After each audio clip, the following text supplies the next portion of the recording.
about a heaven in Alberta, where they've got all hell for basements. Yeah, I lost my way,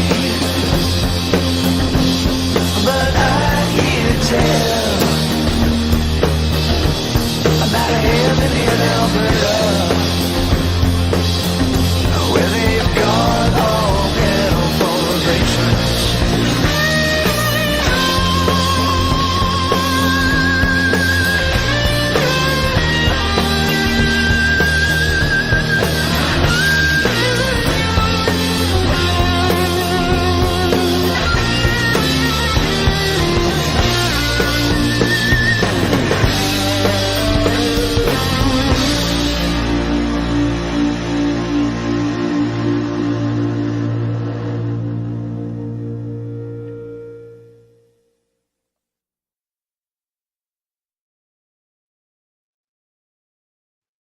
All right. Hi, everyone. Frankie here.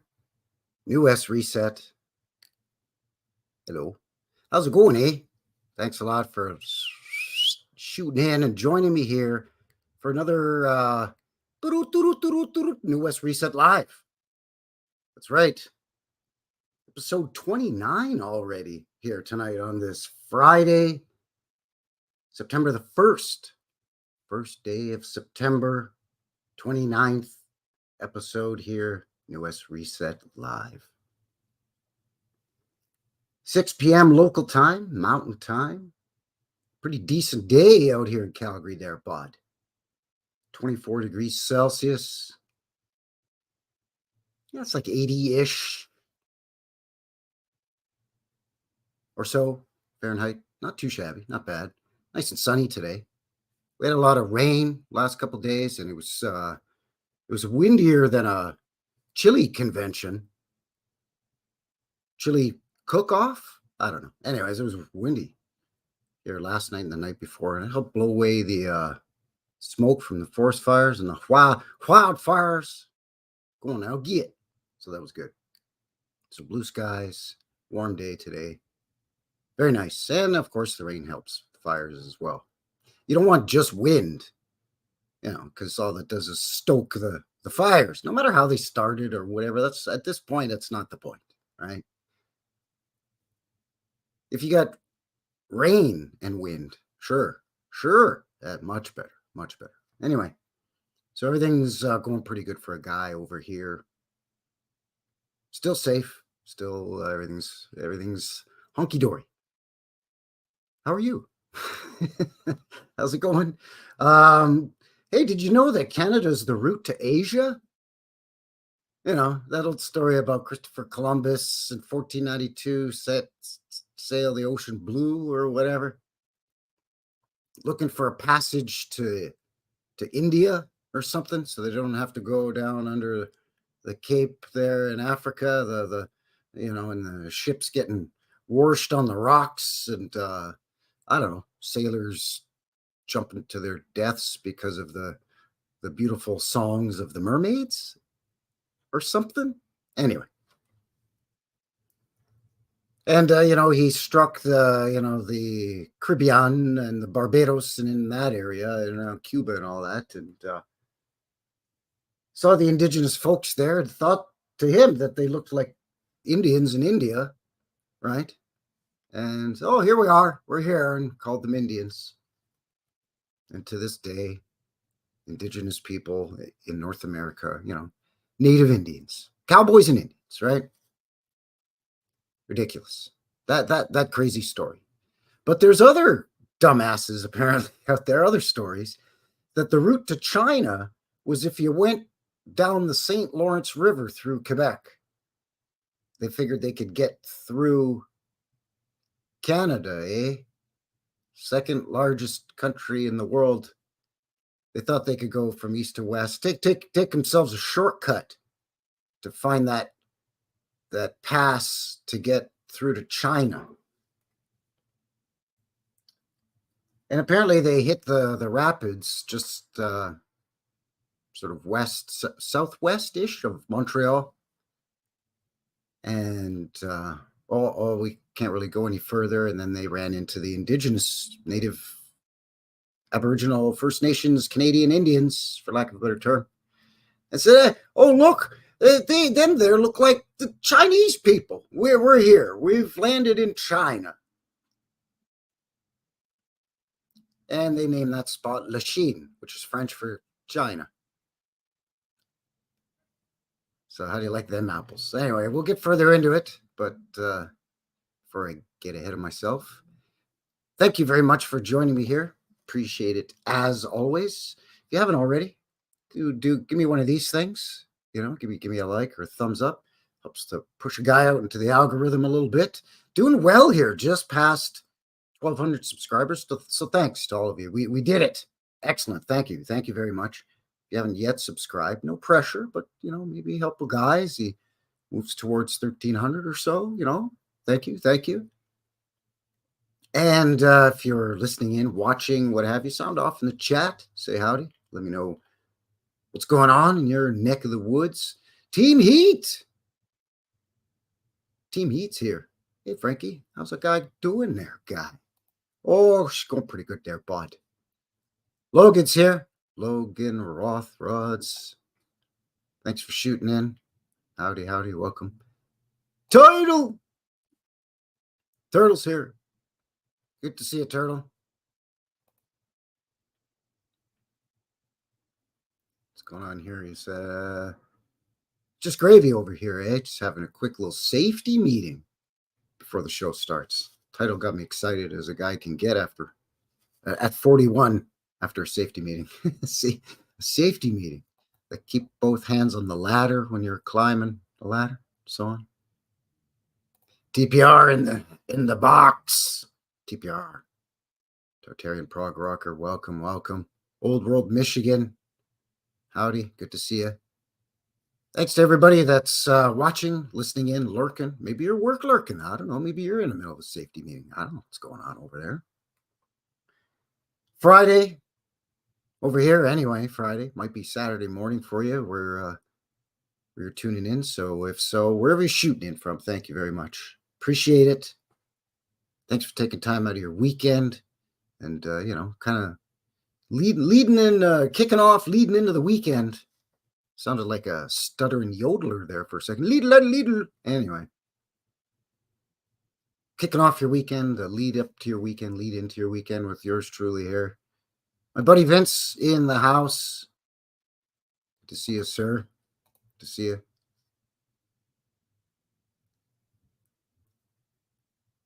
So let's see what's up here. We're also broadcasting live simultaneously on the Rumbles.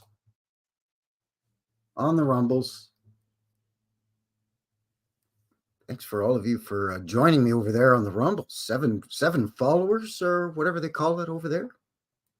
So thank you very much. Appreciate that.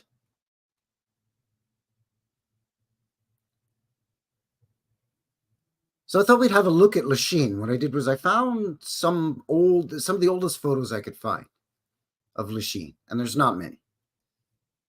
And then those are from like 1899, 1900. Then there's spattered in there's a couple from the sort of the 19 teens, and then a few from the mid to late 20s. And most of the ones from the teens and the 20s are of the locks themselves, because eventually they put locks in there, you see, because they realized, hey, the St. Lawrence River connects into them their Great Lakes, eh? And that goes all the way further that way out there west there, bud. So let's put some locks in here so we can, lower our boats down and keep her going over there. And, that's what they did there, eh? Of course, these were the French. Canada's history in terms of settlements is mostly French and British, Scottish as well, and some German. But we'll look into that too, because we're going to look at some of these knuckleheads that are supposedly were professional explorers, experienced sailors, captains of ships that would lead fleets on these expeditions. Some of them had former Navy military experience. And still, these guys figured they could just sail down the old St. Lawrence River in Canada and get to China and trade beaver pelts for tea or something. I don't know what they had planned. Well, actually, check that. By the official narrative, we'll look at some of the Wikipedia pages here, and it'll tell us what one of the plans was anyway. So we're going to do that, and then we'll take a little bit of a break and give you the midweek sneak peek for this coming Wednesday. Another pretty cool one, actually. Old steam engines, because you know a guy loves old steam engines over here. Frankie's a sucker for them old trains, you see. But I found some footage of these old steam locomotives pulling the subway cars or the street not subterranean in the tunnel subways. Sorry, streetcar or trolley cars up on the elevated railway line in New York City from 1899. And I'd never seen that before. So that kind of blew a guy's mind. And after I saw it, I thought, well, yeah, of course. I mean, pre-electric, supposedly, they would have had to pull those things around somehow, right? They're not going to have the horses up there, are they? Wow. So, so anyway, I found some cool footage of that. Put that together for you. We'll have a look at that. And then when we come back, I think we'll maybe do the Goggle Maps drop at current day Lachine, which again, as a reminder, is French for China. These buggers thought they were going to go to China through Quebec. So the settlement is named after these clowns that thought they were going to go to China. Yeah, right? It's one of my favorites when I see pictures of horses pulling streetcar trolleys. Come on, man. Come on. And then when I found the video footage and put that together, man, that was a hoot. Oh, yeah. Oh, yeah, it was a hoot there.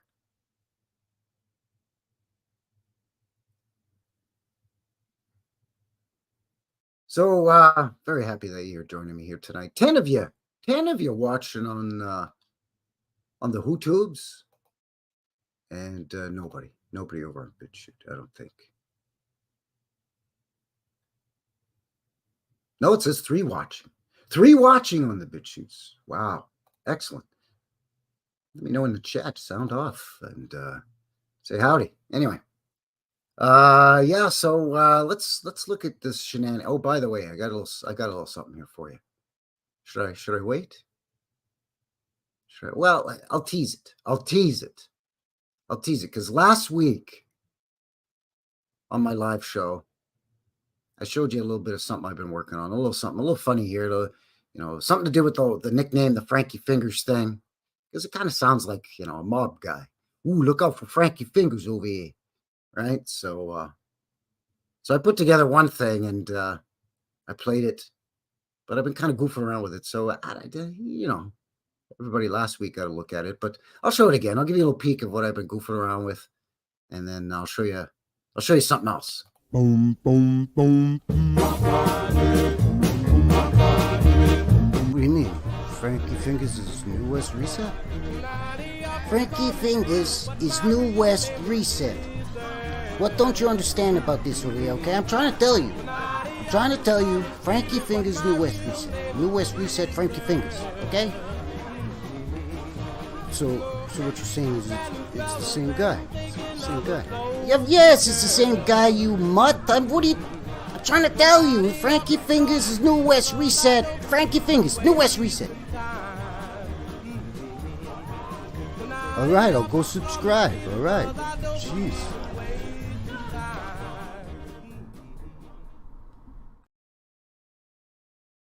Anyway, I've been goofing around, having a little bit of fun with that. And internet person, welcome. Howdy, good to see you. So, of course, doing that, then I thought, well, geez, if I've done that, now I got to do another one. I got to do another one now. So I've created a monster. I've created a dang monster now with this whole thing. Because now a guy's racking his brains now. What he could do with this whole Frankie Fingers thing, right? So So I've been playing around with it. This is what I came up with. Here you go. Here you go. First time. This is the world premiere, or something like that. So, Tommy, where have you been, huh? I've been watching Newest Reset. Huh? Oh, it's New West Reset. It's this thing on YouTube. He goes around, he does his boots on the ground thing. He'll tell you. Say you care. Yeah, there you go.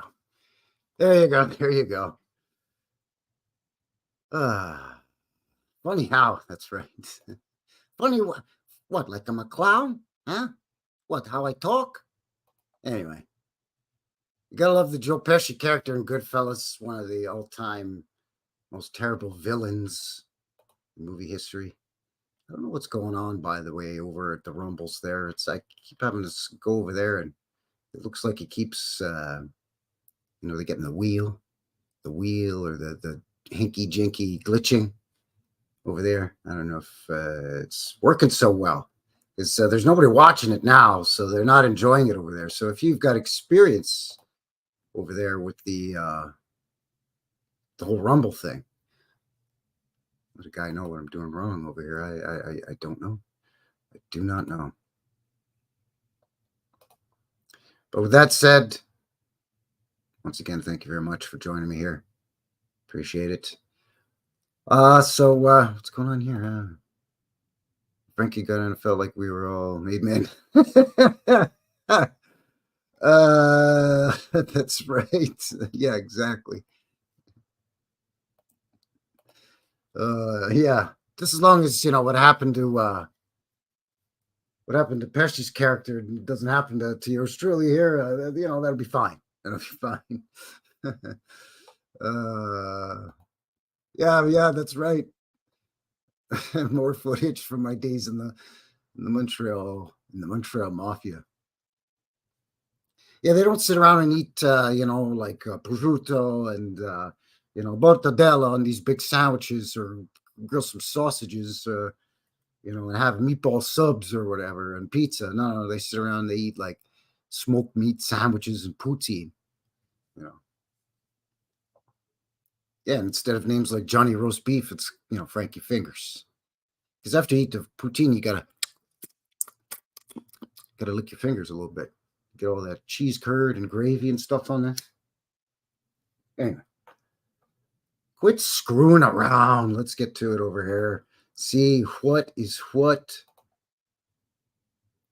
Gonna have a look at Lachine real quick, just to give you an idea of what a guy's talking about. We're gonna what a guy's talking about. Gonna look at Lachine. Just so you know where we are in terms of geographically, whatnot, and who's it. So we'll look at the goggle maps here. Just share it here for is, and let me just jump down in the corner. There we go. Much better. So over here in Quebec, and there's Montreal right there, and Lachine is basically, just as mentioned, sort of southeast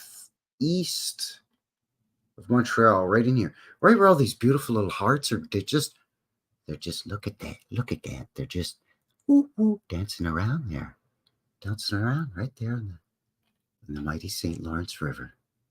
See, now I've turned into Bob Ross, that painter, for some reason.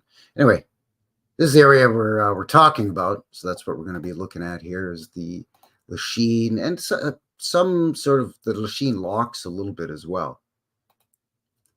But before that, let's have a look at what the official story, what they're trying to tell us is going on here with Lachine, just the history of it, whatnots. It's always good for shits and giggles.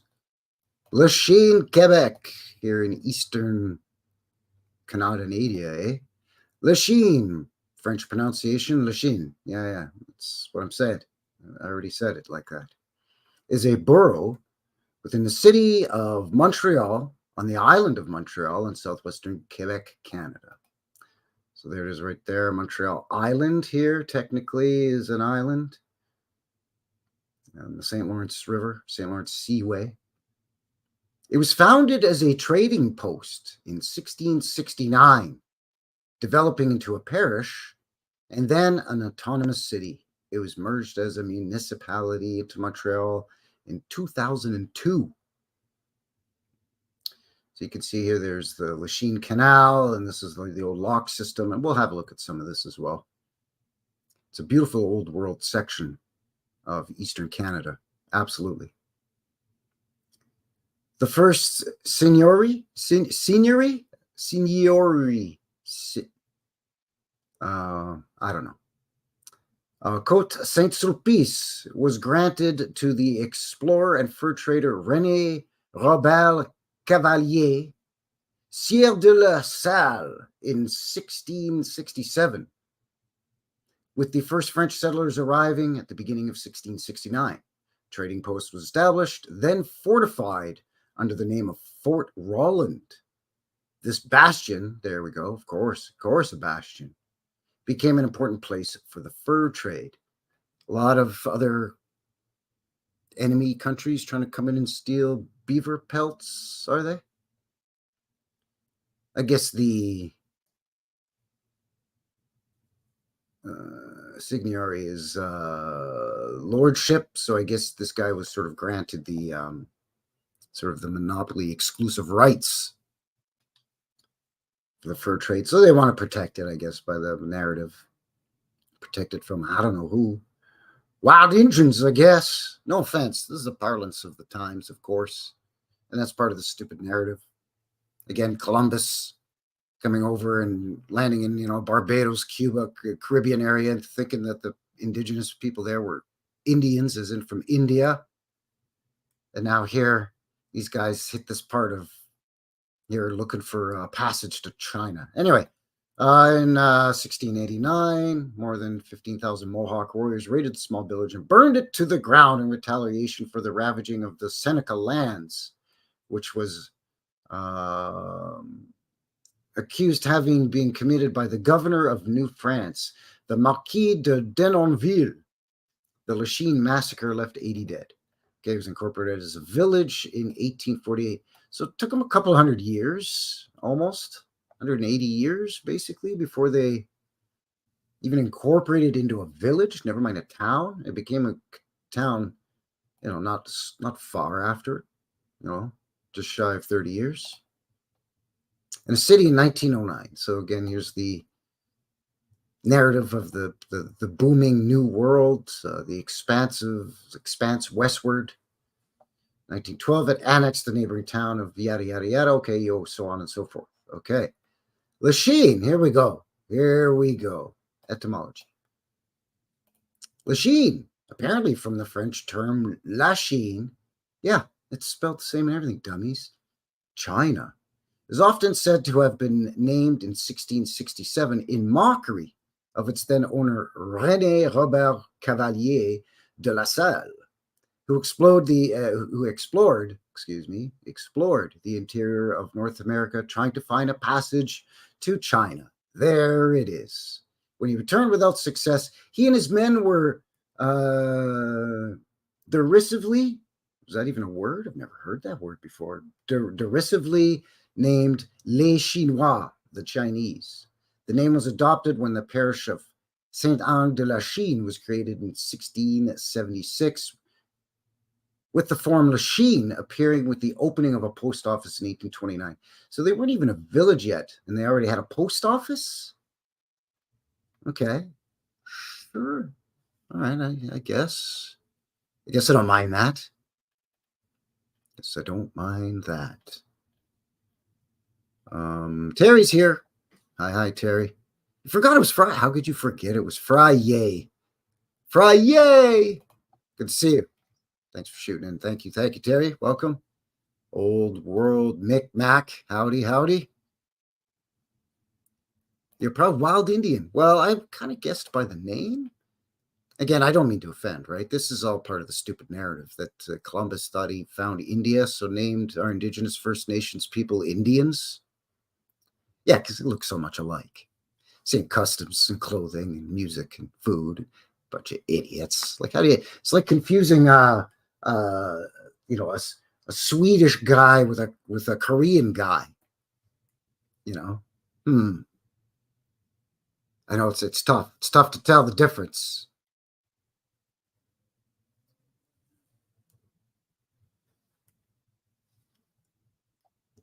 It's so crazy, just crazy. And then they thought they hit China, or they were going to find China. They named this place Lachine. They name it China because they're looking for China. It's just so. So you thought that India and China were that close together, did you guys? Okay. And you didn't learn from each other's mistakes, like these guys that were exploring in and around Quebec, trying to find passage through to China, didn't learn from the guys that came before, like the supposed Columbus and all them other cats that came, right?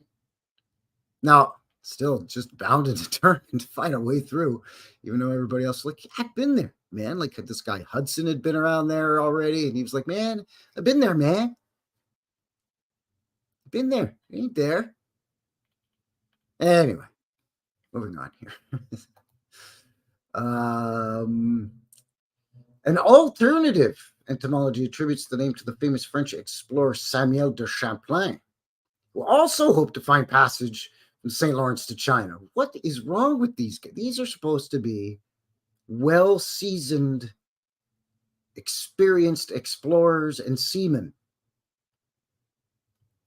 He proposed that here's the rub. He proposed that a customs house would tax the trade goods from China passing this point, hence the name Lachine. So in other words, they named it Lachine so people knew this way to China. And oh, by the way, if you want to bring any goods back from China, you gotta bone up here, It's the old racket. Hey, you gotta pay up the old Frankie Fingers up over here, eh? The Canadian mafioso back in the 1660s, eh? You ragmuffin bunch of mutts, you. Anyways, the Lachine Canal inlet is really where Lachine is. That's where they started the canal to bypass the Lachine Rapids, so that they could put in the locks. Not much in terms of population. 1966, 50,000. Sure, okay. It's kind of taking a steady nosedive, shooting right down since then. So who knows what it was earlier? I don't know. I didn't really scour the interwebs, to be honest, to find out. But it's just a neighborhood or a borough of Montreal now. I grew up in LaSalle, which is the neighborhood right next to Lachine. So I grew up hearing Lachine all the time. I knew what Lachine meant. I'm kind of sort of a guy's fairly-ish fluent. Well, the vocabulary of a 10-year-old kid, really, right? Because that's when I moved out of Quebec into Alberta. So I kind of stopped practicing and speaking a lot of French. But that said, when I grew up in Montreal, I was familiar with hearing Lachine, being from the adjacent neighborhood. Now we will look at the Lachine Canal real quick here, because that's the big part of the narrative with this whole goofy thing. Again, just on the Wikipedia here real quick. The Lachine Canal is a canal passing through the southwestern part of the island of Montreal, Quebec, Canada, running about 15 clicks or 9 miles from the old port of Montreal to Lac Saint-Louis through the boroughs of Lachine, LaSalle, and Sud-Ouest, which is southwest. It's like Montreal West, and there's a southwest. Before the canal construction, there was a lake, Lac Saint-Pierre or Lac à la Loutre, or Petit Lac Saint-Pierre. This place had 3 names. What was it? Come on now. This is supposed to be the official story here. Get it straight.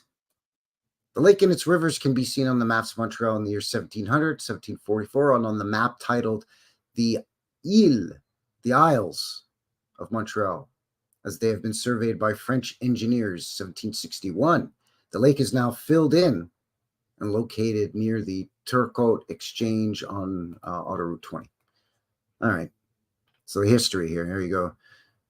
Canals situated on land, originally granted by the King of France to the Sulpician Order.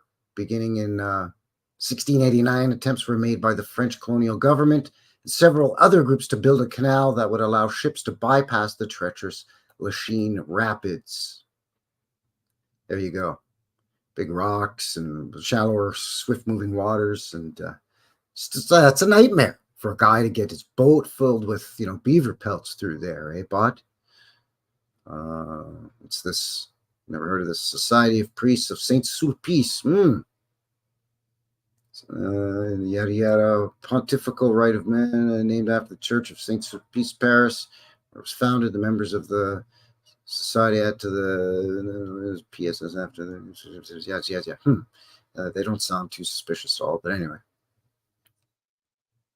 So they started building this canal, and kind of started in starts and spurts and stops and so on and so forth. After more than 130 years of failure, so they can build these massive monolithic buildings and walls and fabulous palatial structures in these big golden and white cities all over this here quote-unquote new world, but they can't build a canal in 130 years. But this other stuff, they could build it in a year, 2 years, maybe 3. Hi, hippie shake in the box. Welcome. I thought of you the other day because I was watching something. What was I watching? I was watching a movie, I believe, and in the background there was a television in the background, and in the background they were watching Ferris Bueller's Day Off. The hippie shake. Anyway,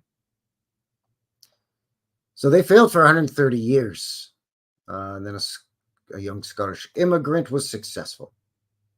John Richardson was chairman of the Committee of Management of the Canal Project, and his chief engineer was Thomas Brunet. So anyways, they finally got this canal built. It started in 1821, and they finished it completely. When was it now? Because I know there's a lot of, again, starts, stops, funding, problems, yada, yada. I mean, we just want the meat and potatoes. There we go, 1825 is the opening of the Lachine Canal. So in 4 years, they dug and walled off and put in locks and yada, yada, the whole bit.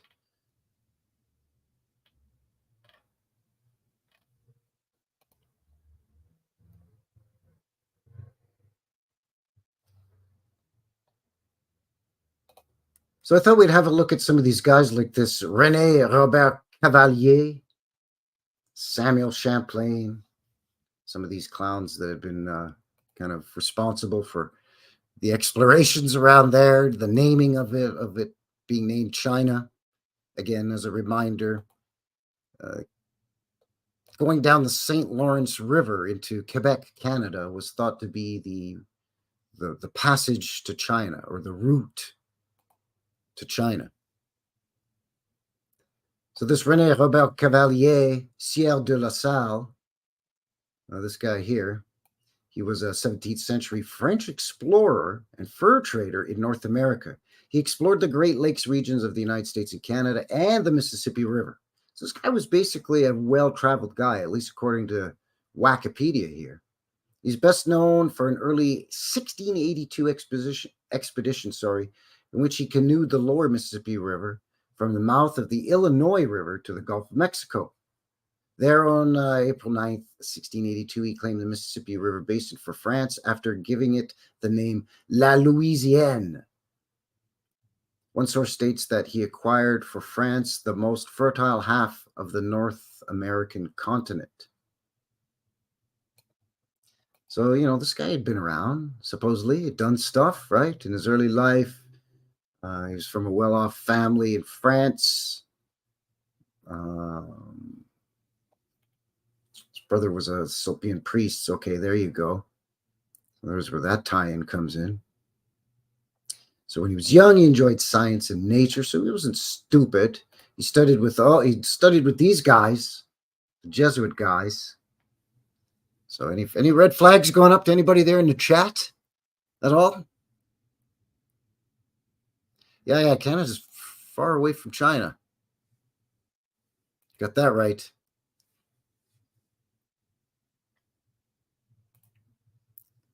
Renee Bob, wearer of the big wig. Yeah, they got to wear those powdered wigs and these goofy things. Weird. It's weird. Wouldn't it be hot and itchy? I think it'd be hot and itchy. Yeah, and he only lived to 43, right? Maybe it's all the boozing he did on the ships, or maybe he got the dreaded scurvy a couple of times.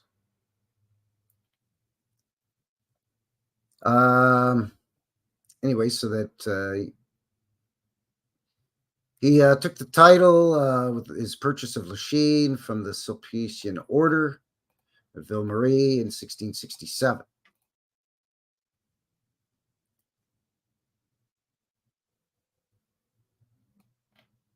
He's done some expeditions in Ohio. This guy, yeah, he spoke Iroquois. He helped out. What was it? He helped out some people with the Algonquin. Yeah, so this guy is fairly well familiar with this area, the Great Lakes region, the St. Lawrence region, Quebec, LaSalle, Montreal, this whole area. But somehow these fools still kept thinking, for whatever reason, that they were going to find China by going that direction. Even Champlain, which is ridiculous. The Samuel de Champlain. And again, this guy was supposed to be, some professional explorer guy, Samuel de Champlain. He was an explorer, navigator, cartographer, draftsman, soldier, geographer, ethnologist, diplomat, and chronicler. He made between 21 and 29 trips across the Atlantic Ocean and founded Quebec and New France. On July 3rd, 1608, an important figure in Canadian history, Champlain created the first accurate coastal map during his explorations and founded various colonial settlements. So again, by their own stories, this guy was no slouch.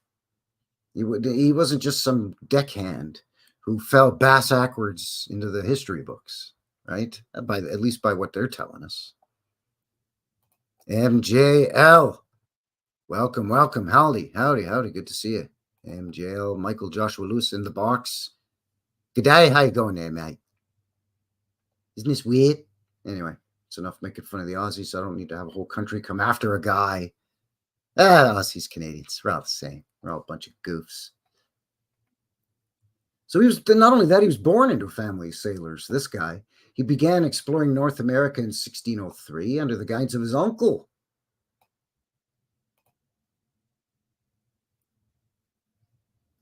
After that, his life and career consolidated into the path he would follow for the rest of his life. From 1604 to 1607, he participated in the exploration and the creation of the first permanent European settlement of North Florida, Port Royal, Acadia, in 1605. In 1608, he established the French settlement that is now Quebec City. This guy's just going around setting up cities, apparently. More like he's going around and just finding cities and saying, yeah, there's nothing here, but I dropped some settlers off there with a few tools.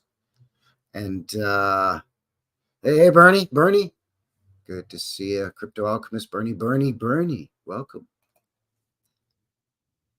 My buddy and my neighbor here in Calgary, my fellow Calgarian Targaryen. Good to see you, sir. Welcome.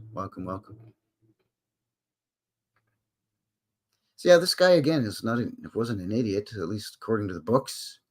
He's going around finding all kinds of stuff. He was the first European to describe the Great Lakes and published maps of his journeys and accounts of what he learned from the natives and the French living among the natives. He formed long-time relationships with local Montagnais, Innu. Slow down there, buddy. Slow down. Other tribes further west, tribes of the Ottawa River, Lake Nipissing, Georgian Bay, the Algonquin, the Wendat. That's where this whole Beaver Wars thing came about with the Iroquois.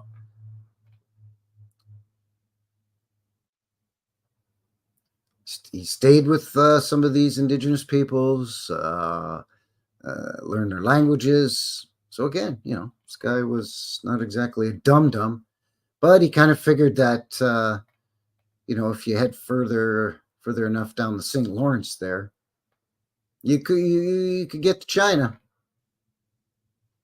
Even after finding the Great Lakes, this thing persisted that you could get to China by going down the Great Lakes or by going down the St. Lawrence.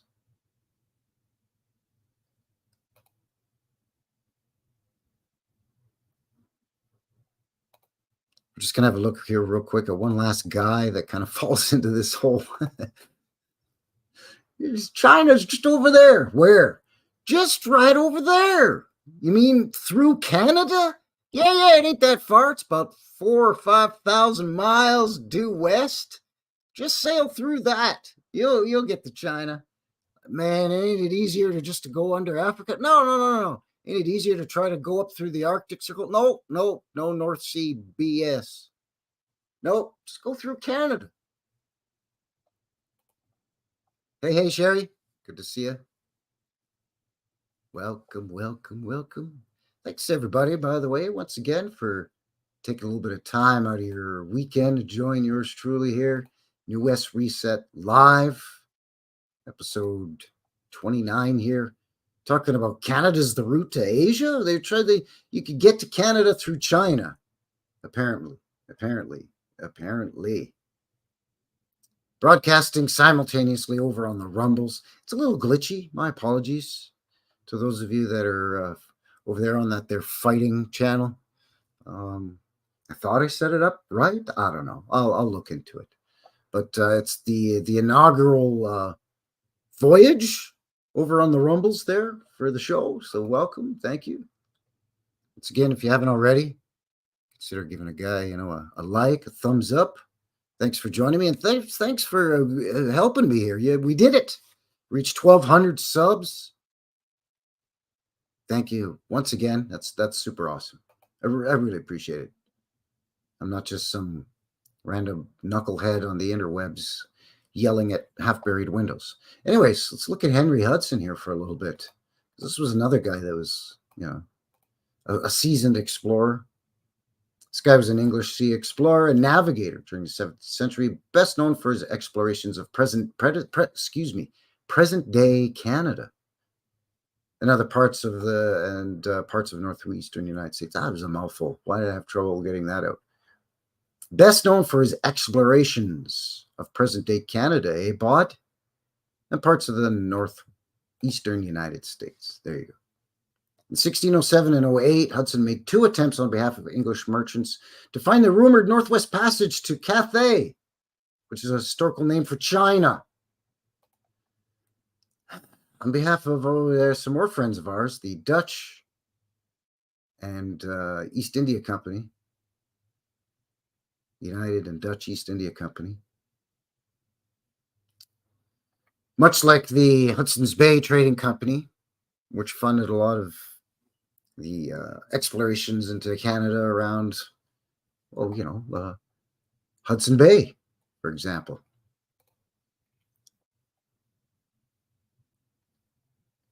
They don't really know much about his early life. Okay. But we can believe everything in the rest of the article, I guess. I don't know. So in 1607, the Muscovy Company, it's an English trading company, chartered. So there you go. They get the monopoly there on behalf of the king and or queen or whoever's in charge at the time, to find a northerly route to the Pacific coast of Asia, the time the English were engaged in economic battle with the Dutch for control of the northwest routes, it was thought that because of the sun shone for 3 months in the northern latitudes in the summer, the ice would melt and ship could make it across the top of the world. So he tried to find a way through the Arctic, and that when that didn't work, he just, well, at one point he actually got lost in Hudson's Bay, right in here, because he was trying to get through over here, and he accidentally went down into this area on the map, apparently. In 1609, Hudson was chosen by merchants of the Dutch, there we go, East India Company, in the Netherlands to find an easterly passage to Asia. While awaiting orders and supplies in Amsterdam, he heard rumors of a northwest route to the Pacific through North America. So they're still hearing stories. It's all around the same time. They're just telling you get to China or get to Asia, all you got to do is go down here or over here. Like, what makes them think? Decades prior to this, it had already been all explored, all up and down in here, all the way down to Lachine. They're still trying to get through here. Again, these aren't bozos by their own story.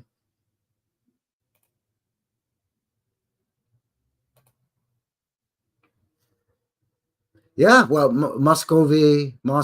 Yeah, exactly. I'm not sure why they're calling that. Well, they're calling it Asia, right? And like Asia can mean, Asia, like can mean China and Japan and Korea, but also Mongolia, right? Like the steppe area.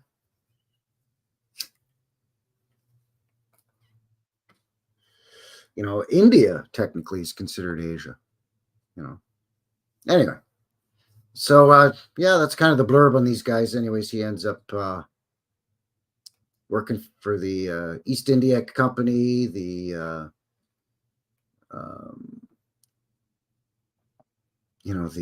Dutch East India Company, and he just sails around.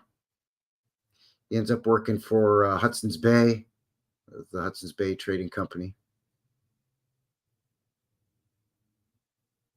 He sailed for the English and so on. Anyways, and Hudson's Bay is named after him. The Hudson River is named after him.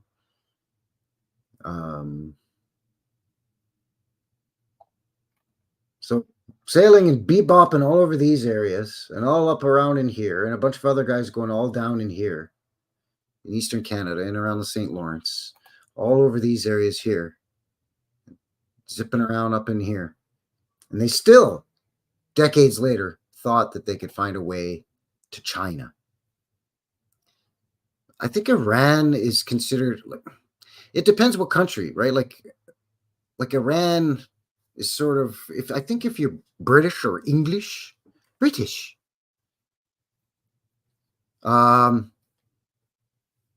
Big band, teen crumpets and all that. I say, governor. Anyway, they would consider Iran, Iraq, like the whole Middle East, Asia. Whereas generally in Canada and I think in the US, we call that the Middle East.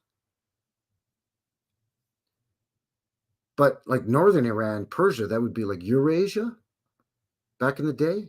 I don't even know. I'd have to look at old maps. I'd have to confirm that. Yeah, I mean, it is technically, it's in the Asian continent, right? Yeah, it falls right in that area. Yeah, Eurasia, Europe, Asia. Yeah. That's kind of what that's kind of what I was thinking over here. A guy was kind of thinking that maybe. So anyway, that's pretty interesting that these rumors persisted through the late 1590s all the way through to, the 1620s, give or take. Almost 5 decades, about 4 decades that, these clowns thought that you could just, I don't know, just get on a boat with enough provisions and just head down the St. Lawrence and cut your way through Canada to get to China or to Asia, or go up over northern Canada and try to bust through where like Hudson's Bay is up. You hit let me pull up the map again, because you run into all kinds of problems up there. You run into all kinds of problems. It ain't funny. It's no joke up there. It's treacherous as hell. You got the Arctic Ocean up there, the North Sea. We're talking in around like Baffin Island, and so they're trying to find this place by going down here.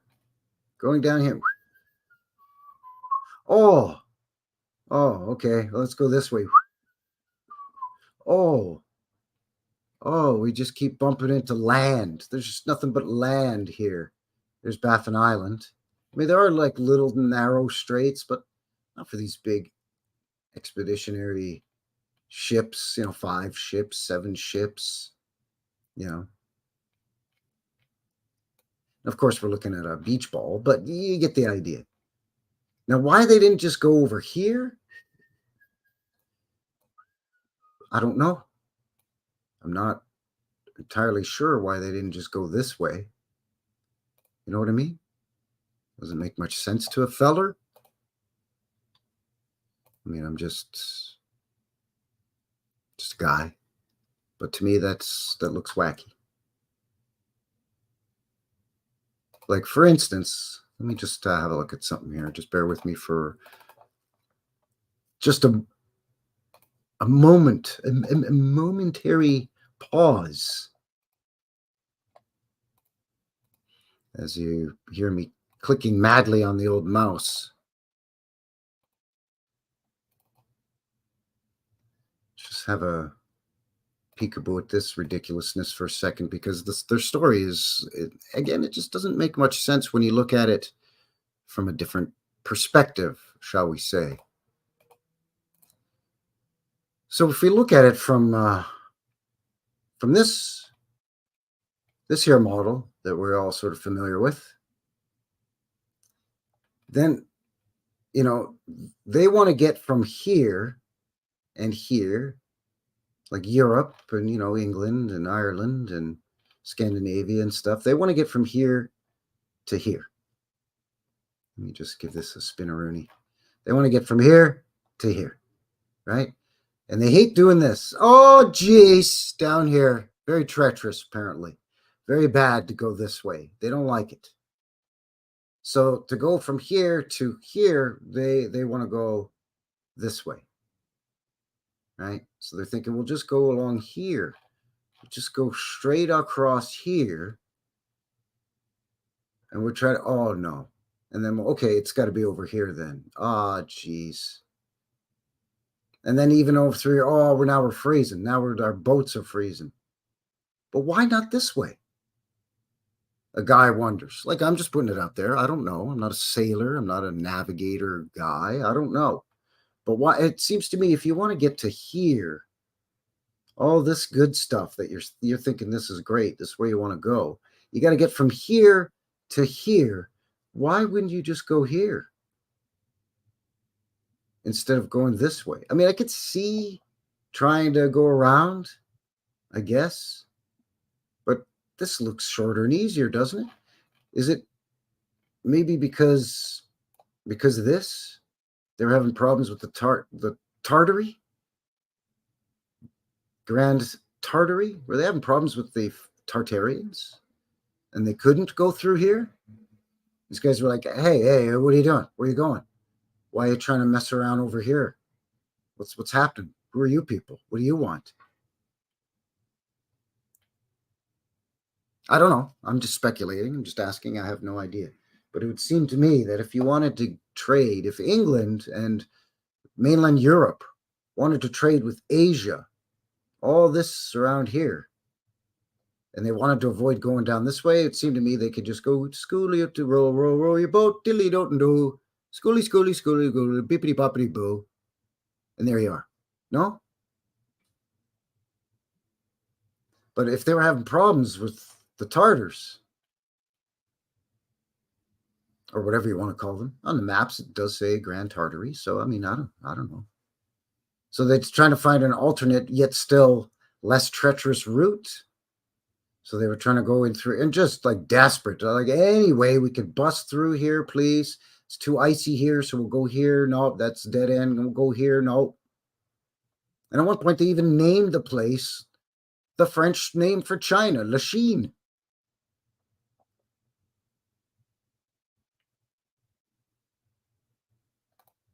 Right? I mean, it doesn't, this, I don't know. Like, am I crazy? I mean, yeah, I mean, if it's, I mean, no doubt up in here, at least from what we're told, it's colder than a witch's elbow, right? Like, it's brass monkey weather up here, is what a guy's saying, basically. It's colder than, well, it's cold. Colder than my ex-wife's heart? I don't know. That's pretty cold, man. I don't know. But, you know, it would just seem to me, anyways. That's why I get so baffled and befuddled when they ended up naming this place Lachine, China. You know, if I just flip her back this way here for a second. You know, and when supposedly in 1492, when Columbus sailed the ocean blue and landed over here, he thought he was over here. So we end up calling all the indigenous First Nations peoples here Indians, because that clown supposedly thought he was in India. These professional, seasoned explorers, some of them in the military, in the Navy, and not a single one of them, this was their first mission, their first expedition, their first exploration, where they're like, oh, whoops, and darn it, I ended up going down the St. Lawrence by accident.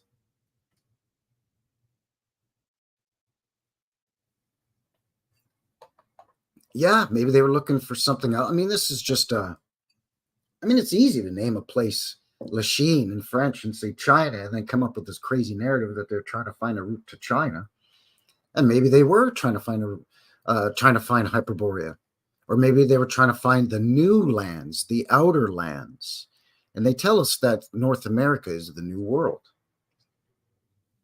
But perhaps they were what they refer to as the New World, or the outer lands, is what they were looking for. The lands outside of, perhaps, potentially, you know, the old map we were just looking at, the flat Earth map, if you will. But yeah, it does look like they were avoiding that route, right? Shepherd's pie, pâté chinois, that is absolutely correct. Old world Micmac, absolutely. Shepherd's pie, the French is pâté chinois, which is Chinese.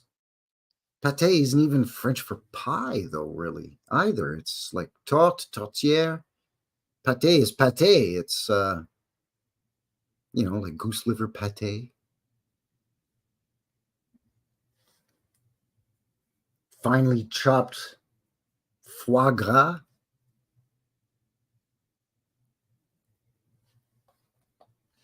I don't know. Yeah, that's another weird one too, though, right?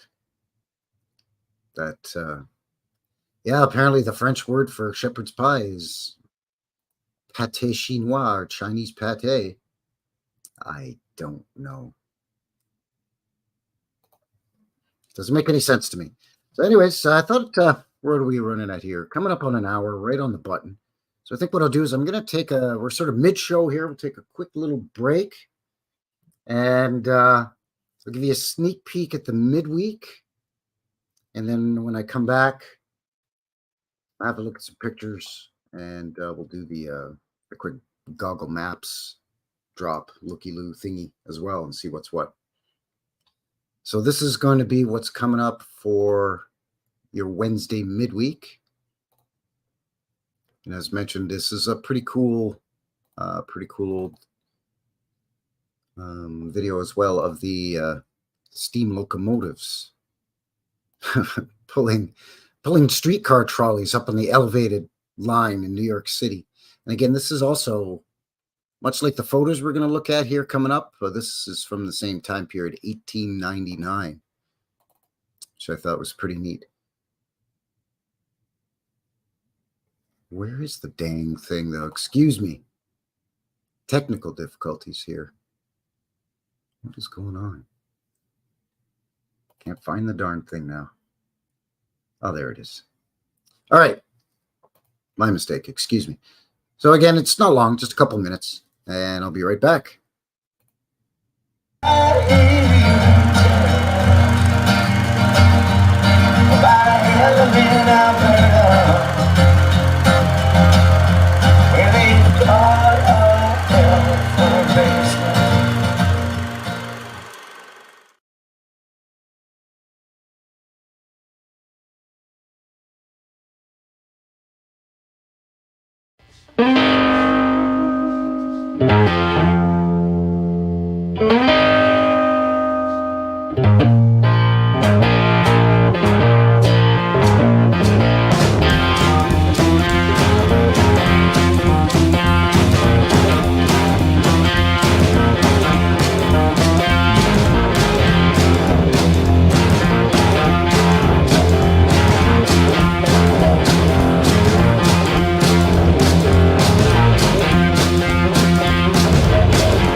All right. We are back. Welcome. Thanks again for shooting in and joining me here for another one. New West Reset Live, episode 29 here on this Friday, September the 1st. Local time here, 7 p.m. Mountain time here in Calgary, Alberta, Canada. Beautiful southern Alberta. Purdy, Alberta. So welcome. Let's take a second here to say howdy to everybody in the box. We've got Terry Light here, Hippie Shake, Internet Person. Old World Mick Mac is in the house as well. Our buddy Bernie, Crypto Alchemist. Burn Eye, mine's Third Eye, the science guy without the bow tie. Freya, hey Freya, snuck in during the break. Good to see you, Freya. Hidden at Plain Sight, our old friend of the channel. Welcome. Thanks everybody for tuning in, joining me here for this one. Canada is the route to Asia? Oh, for sure there, eh, bud? There's even a place called Lachine, eh? There's a place called Lachine, French for China. So a guy figured I'd scrape up some pictures here. Well, actually, there's one rendering or drawing, and the rest are photos. 1899 to 1929. And then we'll do a goggle street drop thingy and have a look at current day. Current day Lachine, China, Canada. All right. This is kind of a tiny photo, but it's not really a photo. This is Fort Lachine in 1689. the fort reinforcements, plus a couple of little buildings assembled inside here, they say. And this big stone windmill comprising one corner turret. As you see, we've got 3 corner, I guess, or 4 corner bastions, I guess you would call these. They'll shoot arrows or cannons out of here at the people trying to steal the beaver pelts or the maple syrup or whatever. But this one's got a windmill. Like, how does this windmill, how do the blades on the windmill turn when there's a fence or a wall of logs or whatever this is coming at a 90-degree angle? Doesn't matter. Don't ask questions. Let's move it along. So this is what you would see, and actually coming up here after we look at the photos, in some cases what you'll still see in Lachine. A little different in terms of not so much a lot of old world red brick structures, although there's plenty of those there as well, but really, really old stone structures where even the chimneys are stone. Quite incredible. This is the Somerville Homestead on the Lachine Rapids. It was built in 1728.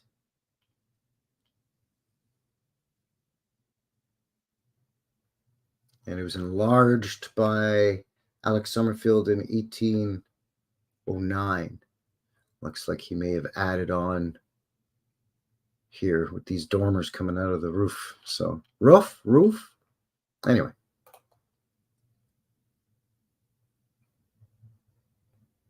This is another homestead in Lachine, the LaSalle Homestead, 1666.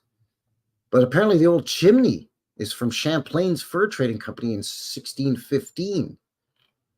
So this stone chimney built prior to, and I guess, I don't know, was it a log cabin and it fell and then they built a stone structure? I don't know. Looks awfully rickety. I don't know if this tree's fallen over on top of it or if it's just growing really close to it. I don't know. Might just be a trick of the shadows of this huge tree here, but it looks like hell, but it's old. So, 1666, very strange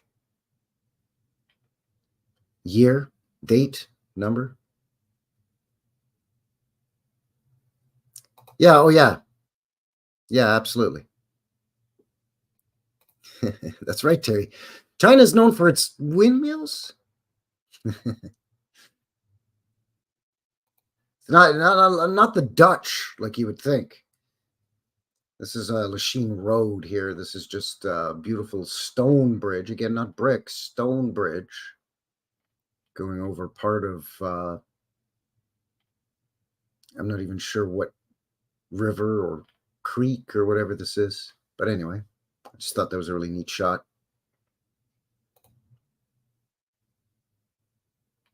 There's that windmill again in the background. And this is another beautiful stone structure. First I thought it was brick, but to me, these look a little bit too large. Again, excuse it's a small picture. So these look a bit too large to be brick. So maybe at this point, more of a shaped stone, maybe, but then the coin going down the side. It's up here and then some dormers. So I don't know if this was found and they tried to say now it's a little church or a chapel. Don't know. But this is one of the locks, apparently. And then this beautiful bridge, again, stone bridge. You want to have this really fancy because you're out in the middle of nowhere. Because remember, there was just a fort here, supposedly, to protect the fur trade. And if they did make their way to China through here, they were going to charge taxes, customs taxes. Here's the Lachine Lighthouse. So often when we show churches, chapels, cathedrals, and we point out the Antiquitech on the top, people say, well, come on now, dummy, it's just a cross or a crucifix. It's a church. Okay, so, well, this clearly is not a church. It's very clearly, I think most people would agree, by the common terminology, what we know as to be a lighthouse. So why does it have, hey, it's got a cross on there, dummy? I don't think that's a cross. It's a lighthouse. So some kind of weird tech up there, maybe. You can see in the background, by the way, the walls of the Lachine canals are all these huge stones. We'll see that a little more clearly in a second. Just another old building. This one's stone and brick, but a six-sided sort of second floor and an interesting shape where these look like they're shooting out almost at like a 45-degree angle. This nefarious looking character hanging out front with his top hat on. And of course, you got to go up 7 or 8 steps to get into the place. 1, 2, 3, 4, 5, 6, 7. Yeah. And this place looking pretty rough. Like, I don't know. It's a lot of discoloration and weathering. Looks like there could be some damage here. A lot of growth. What's going on over here? I do not know. So, like, did this guy just be like, yep, this is my house because I found it. I mean, I built it.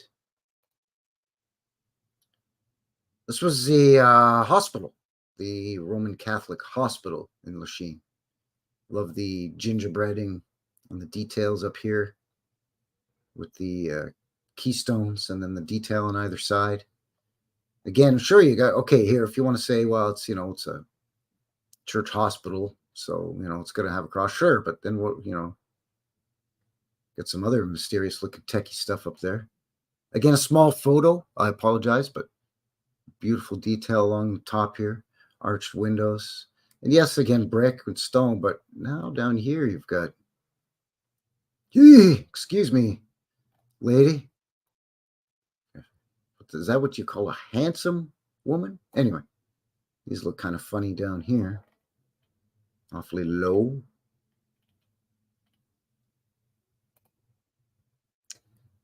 And not to be outdone by the church, well, you got to have your convent, you know, with 2 domes, massive pediment, columns, pillars in here.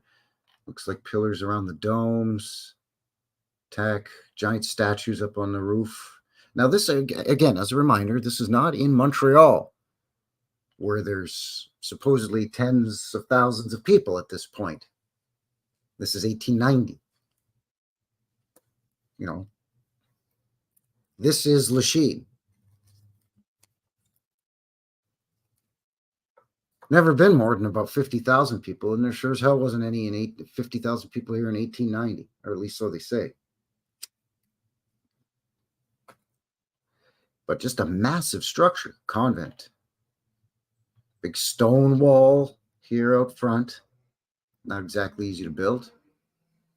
You've got big arched entranceway here, and again, you've got to go up a bunch of stairs to get into this place. And just all the detail. Out in the middle of nowhere in China, Canada. Oh, sorry, Lachine, Canada. There's a windmill. So they had this wooden fort supposedly built around this thing. And again, from that etching or drawing that we saw, I don't understand how the blades of the windmill would rotate and help the windmill to function if there was a big giant fortress built coming out of the sides of this thing. But hey, you know, if you're a windmill / wooden fort expert, let me know in the comments.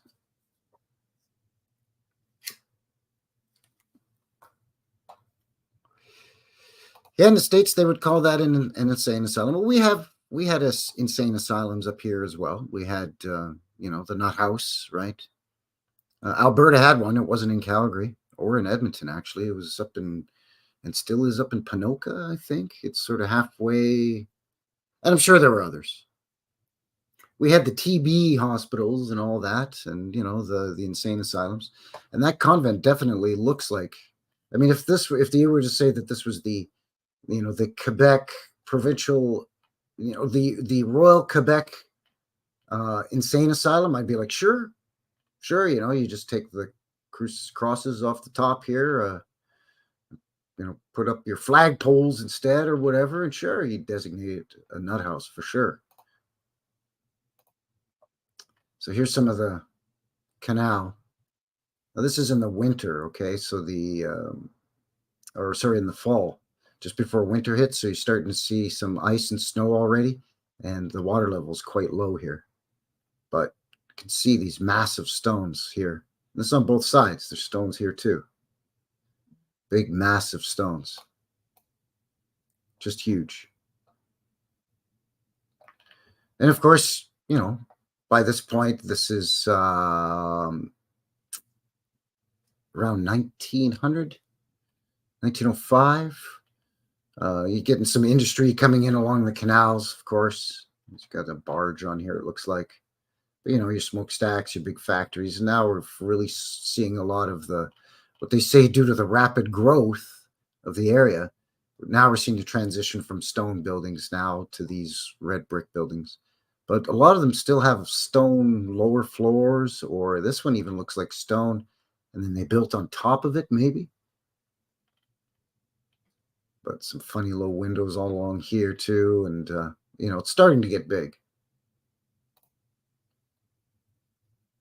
And now we're into the teens at this point and really starting to build out here in the back. Huge cathedral back here.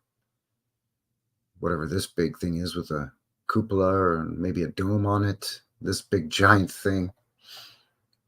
And a pretty sophisticated lock system going in through Lachine here on the canal at this point. Still got some traces of old world here. Looks like a cupola with a little cupola on top here too. But now you're starting to see some of this garbage in here too.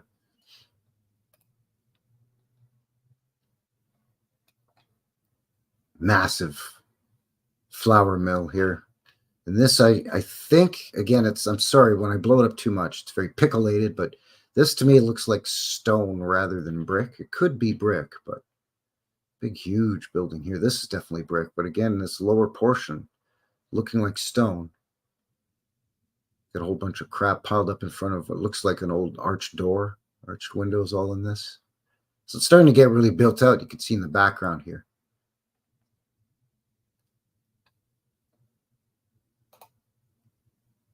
Again, these big, massive blocks or boulders here on the canal. It's an interesting shaped building here.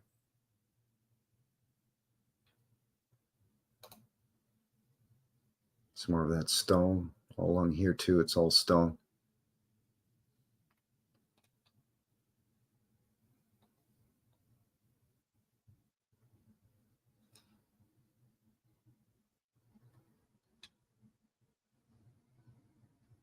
Yeah, that's right. Paint factories on the rivers.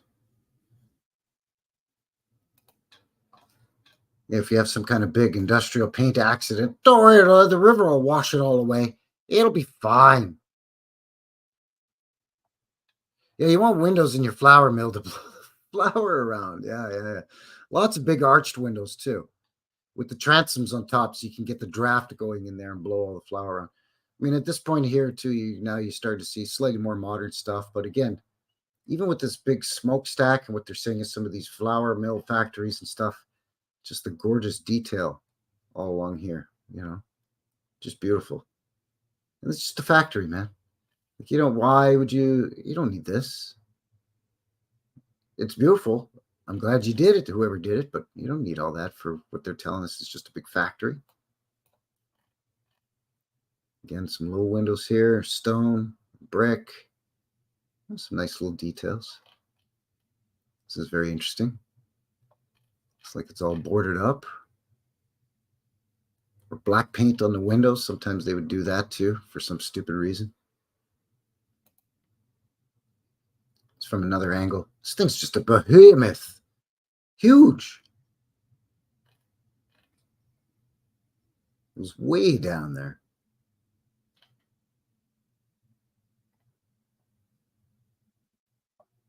And again, this is not Montreal. This is not Ottawa. This is Lachine. Some little place in Quebec you probably ain't never heard of. And Lachine is French for China. So these fools found or founded or whatever this place, thinking that they could find a route to China. I don't know. Doesn't make any sense to me. So that's about all I have for that file folder. It was hard to find a lot of old photos of Lachine. It kept coming up LaSalle or Montreal itself, or the Lachine Canal. They kept trying to take me to the Rideau Canal, which is in Ottawa, which is also impressive. But I was like, come on, man, don't need any of that stuff. Yeah, hexagons are super easy to build. Yeah, in that one building. And then the two wings coming out on angles instead of just coming out straight. I've noticed that, a lot of times, internet person, the upper and lower windows, depending on what floor you're looking at, are different. Some of them might be, the main floor might be more embellished or arched, and then the upper floor is not so much.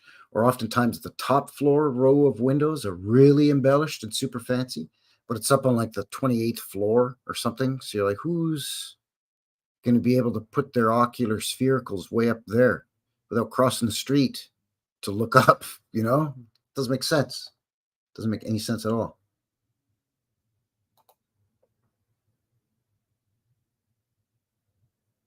Yeah, that's right. Lachine had a maximum population of about 50,000. And that was around in the 1960s, and it's declined since then. Again, I didn't look up what the population was in the 1890s, 1900, and 1920, basically 1899 to 1929. I didn't really look it up, but you can bet it wasn't close to 50,000. Howard's here. Howard Harrison, good to see you. Good to see you, Mr. Harrison. Howdy. Howard. Howdy, Howie. That ain't easy to say, by the way, but welcome. Good to see you, sir.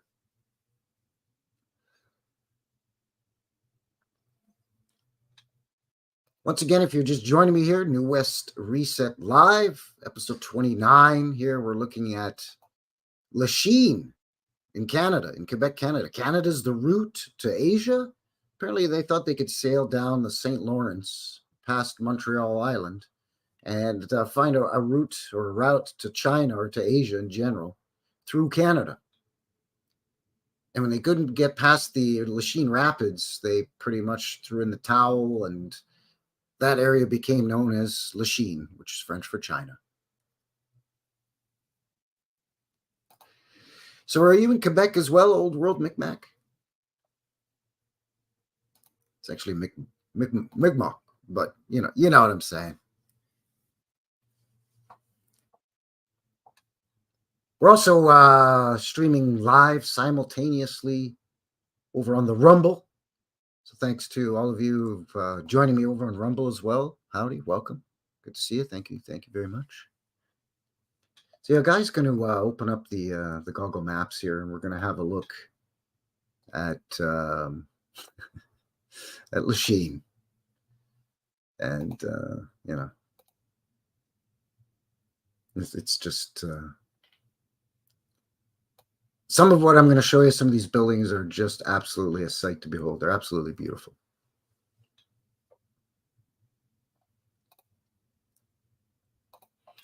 So let's go to the Goggle Maps. And once again, as a reminder, this is the area we're looking at, and on the St. Lawrence River. Here's Montreal up here, right? You've got the St. Lawrence River here, right? It actually busts off. So Montreal technically is a big island right over here in Quebec, Eastern Canada.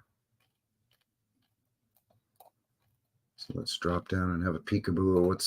What's the skinny over here? And you can see I marked quite a few places. There's one that we're going just outside. The sort of Lachine is sort of bordered by this major road, and then over here, and then like this. But there was a place over here in what's this place called? I can't even remember. Ville Saint Pierre or something like that. But anyway, I did mark a place over here. But right away, you'll notice here's the Lachine locks right here. You'll notice all of these funny, well manicured or well constructed sort of super skinny peninsulas. And where's this go, by the way? What's the deal with this thing? I guess it's creating some kind of harbor maybe or something, but I mean, how old is this thing? I don't know. But again, giant stones, whether it's hewn stone or some kind of poured polymer, or I don't know. But yeah, I just found that to be quite interesting.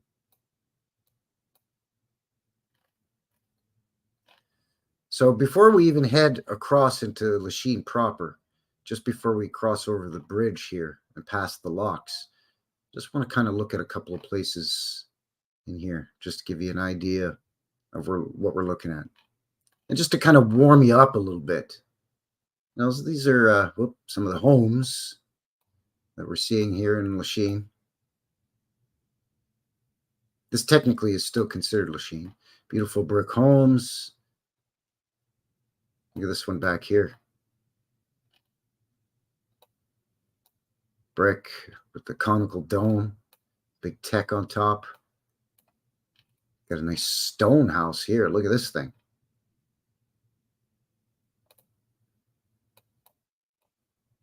Oh, sure. Of course they blur out the stone turret house with the brick turret house with the conical dome on it. It's right behind this tree. But yeah, look at this. Pretty amazing.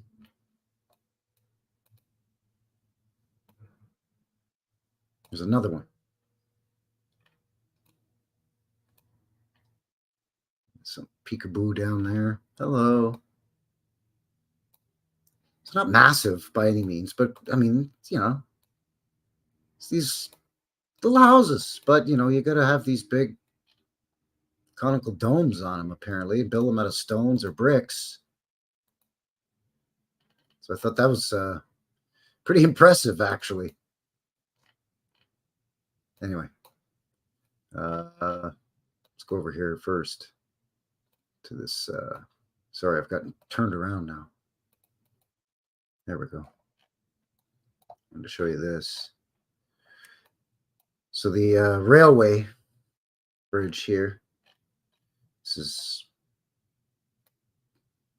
quite beautiful as well. This looks to me like this is, you know, big giant stone, old world construction. And then they just, you know, put the steel railway bridge over top.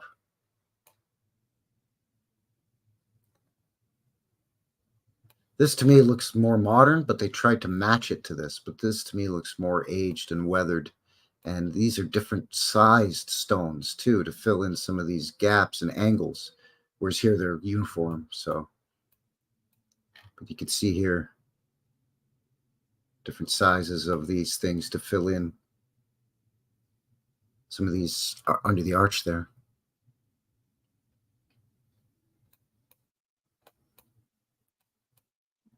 And then we've got, can't really get on the ground, if you will.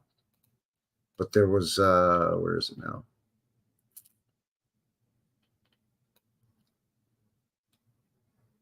There's a crazy old factory. Excuse me.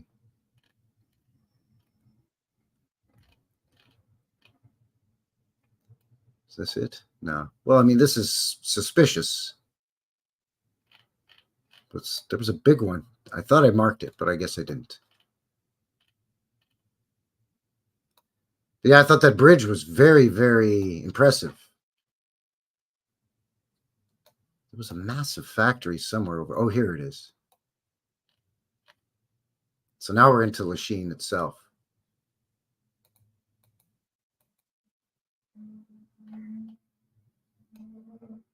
But look at this. Big, huge. I mean, it's been added onto and expanded on and expanded on. And again, it's all kind of higgledy-piggledy, but lots of funny sort of sloping in the landscape here. And I mean, these are just factories. Like just huge, huge, man.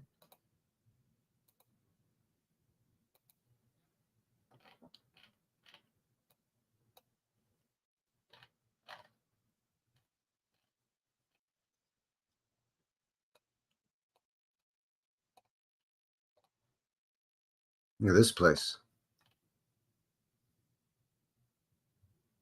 Yeah, it looks like aqueduct, right? Where water would flow over as opposed to a rail bridge. I think it's railway bridge, that bridge. Yeah, it looks like you're going to find that lots of Lachine, Old Montreal, old parts of LaSalle look like Europe or look like the UK. Yeah, yeah, that skinny peninsula sticking out of there. Weird, right?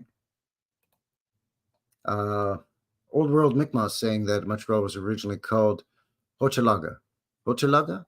So we had Chilaga and Hochelaga? Huh. I did not know that. Did not know that. I thought it was like something like Saint Marie de something, something, something, like had like 5 names. Anyway, I thought what we do is kind of cruise along here because there's a lot of these sort of little islands and along the coast line-ish and all in here are a lot of these old, like the old fur trading post and stuff like that. But along the way, we're going to see some extraordinary buildings, some small, like little houses, like the ones we saw on the other side of the locks here, over in here. But some big, massive structures, like massive, massive structures. I think what we'll do is we'll start right here and we'll make our way down the main drag, and then we'll just kind of dart in and out after the fact and look at some of these just amazing, amazing buildings. But a lot of them are just going to be cute little buildings like this, you know.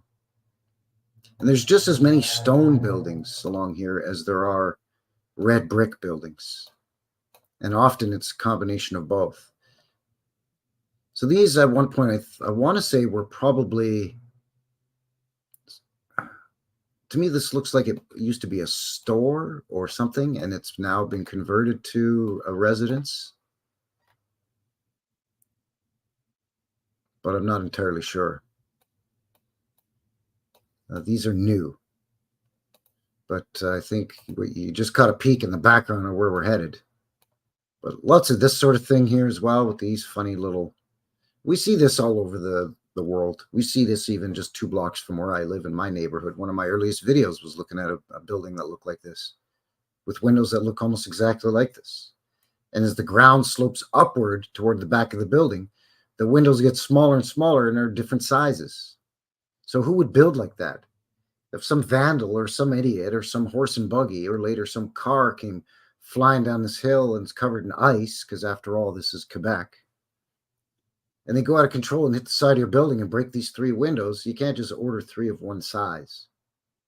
So it's not very cost effective to build that way.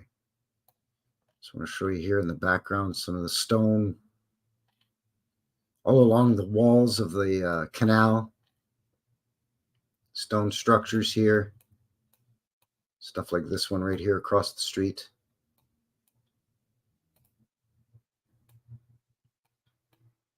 Hello, ladies. Or bonjour, mademoiselle. Look at this place. Metal roof.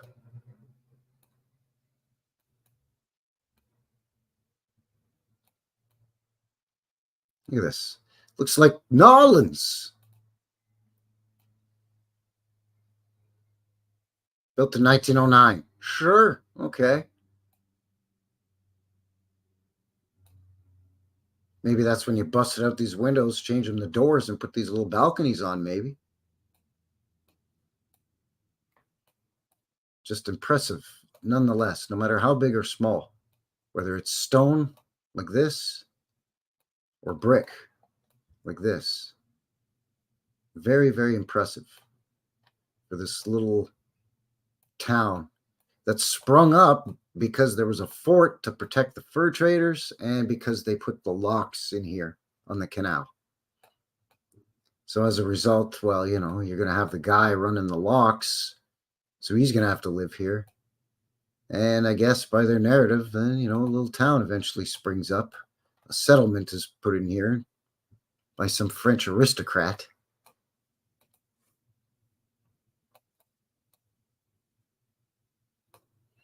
I think I can pop out here and just move along a little bit further. Yeah, here we go. Here we go. Ah, look at this place. Look at this place. Will you just look at this place? Listen to me. Look at it. Lachine. Not Montreal, not Quebec City. Lachine. French for China. That's where we are right now. And that's not brick. That's just, your average full city block stone building. It's a mud flutter with the street sloping upward the further back you go. Another little stone church or chapel in behind this thing. Even got his little cemetery back. But I mean, come on, man. Look at this thing. It just doesn't stop.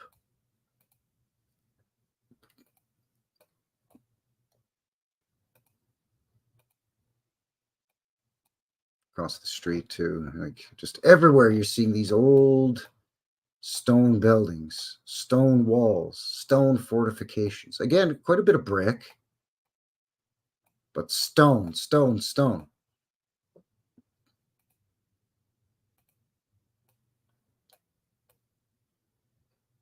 I mean, are you kidding me, man? This, by the way, is the International St. Anne's International College.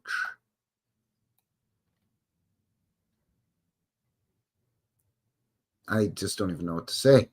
I just don't even know where to begin with all of this. Impediments above the windows, columns, pillars on the cupolas. And you know how we do it up here in Canada, out in the middle of nowhere, eh, bud? We like to build a dome, you see, eh? And then we like to put a cupola on it with another dome, eh? One dome, that's for suckers.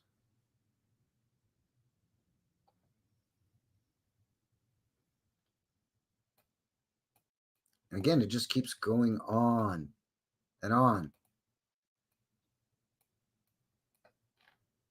Oh, hello, way down there. Oh, hello, under here.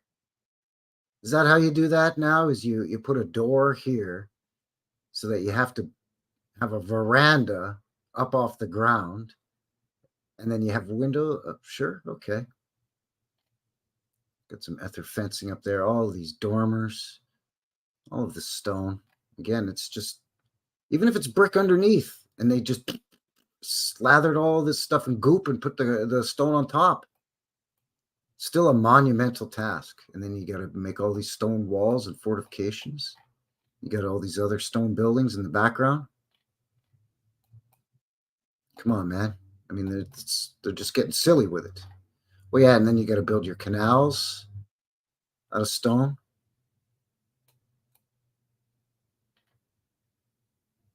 And over here, this canal, stone. Hey, Liz. How are you? How are you? Good to see you. Welcome. Yeah, absolutely spectacular, right? I know. It's crazy. Apparently, it's always been a university, so they say.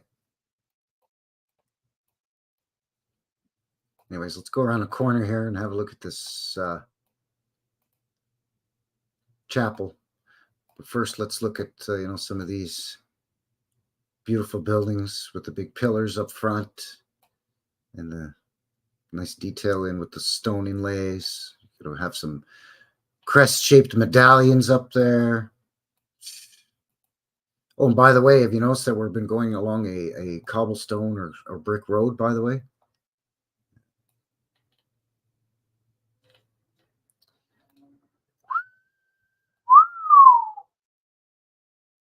Look at this.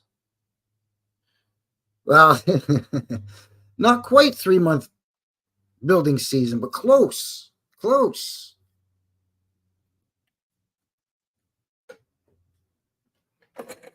the this part of Canada, you get the winds off the Great Lakes, and you get the winds off the Atlantic Ocean, the nor'easters blowing in, and you get that wet, heavy snow, and it's windy. It doesn't get as cold as it does out here in the Bald Ass Prairies, mind you, but it gets cold. Look at this. Look at that. Are you kidding me? Lachine, China, Quebec, Canada. Whoops. I wanted to keep going here. There we go. Oh, that's weird. Okay. Tiny little window way down there. Sure. I mean, give me a break.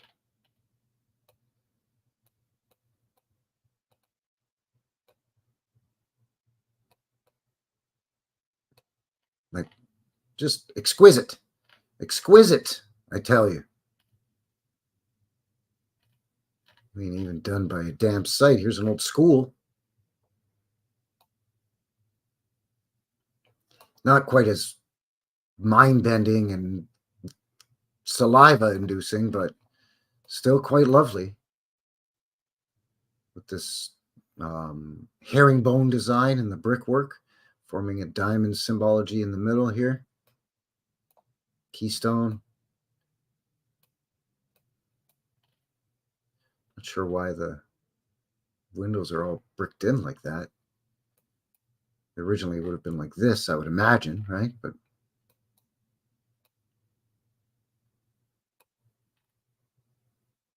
not sure what's going on there. Maybe they had a plaque there. But see, this was covered in schmutz to make it look like concrete, but it's actually this. It's, at least that's what I'm thinking. This is the original foundation, shooting right down into the ground there. And I think that what they did over here was they smeared it with schmutz. They a thin set concrete. This is weird. Why do you have a little access door to get? I bet you when you walk in these doors, you've got to go up 6 or 7 stairs. So this is to access underneath, maybe, which is weird. But yeah, all over, just little places like this, quite amazing. Like up and down all these streets are tons of like old buildings like that, little places. All right. Why is it taking so long for my hearts to?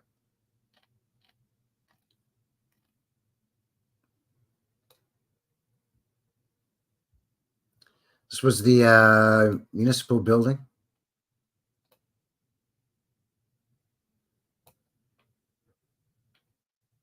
Quite lovely. Lots of little places like this, We see these worldwide. But to see such large, well, like what we just looked at with that university. Keep in mind the whole time, just stones, stones, stones. 10 miles, right? No, 10. Yeah, 10 miles. 9 miles. 15 clicks.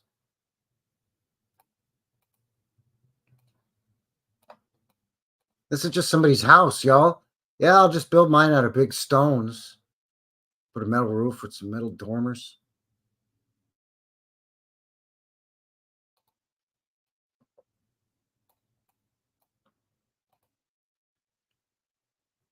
You can tell when they're building some of the new structures, they're trying to at least tie it in a little bit with some of the more mind-blowing stuff like this. I mean, this will never compare to this, but that said, at least they're not all glass and cement rectangles, right? Or cubes. This place is just like, what do you need to build this for? This little town on the canal's got nothing. Like, why do you have to have? Like, there's nobody here. There was never really been anybody here in terms of significant population numbers to warrant. This looks to me like a new, yeah, I think that's new. Sometimes they can fool a guy.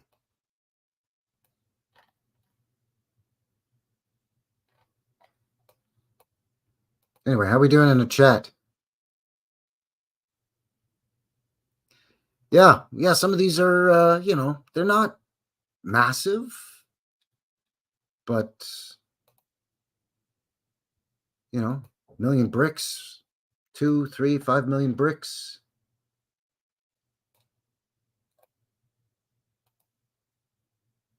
I mean, I'd live in a little place like this. Oh, dépanneur. That's this. Dépanneur is French for like convenience store. There, look, a little convenience store right there. Oh, what's going on here? A little sunbathing, eh, miss? Hello. Anyway, what else we got? I mean, it's just following along the whole way here. There's just, I'd love to spend way more time on a lot of these, but a guy just can't. We'll be here for 6 hours. They've done some modernization on this thing, but that's another old stone. I don't know. I guess it's an apartment building. It's not really a house.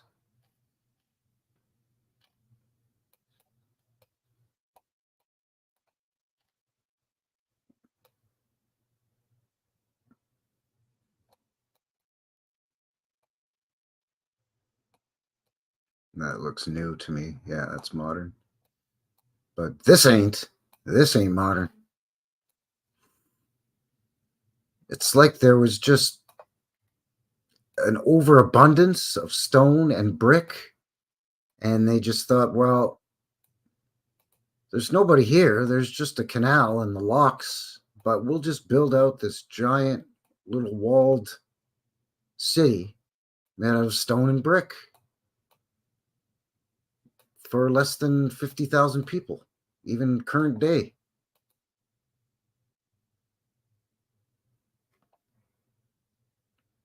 Oh, there's a Vieux Lachine.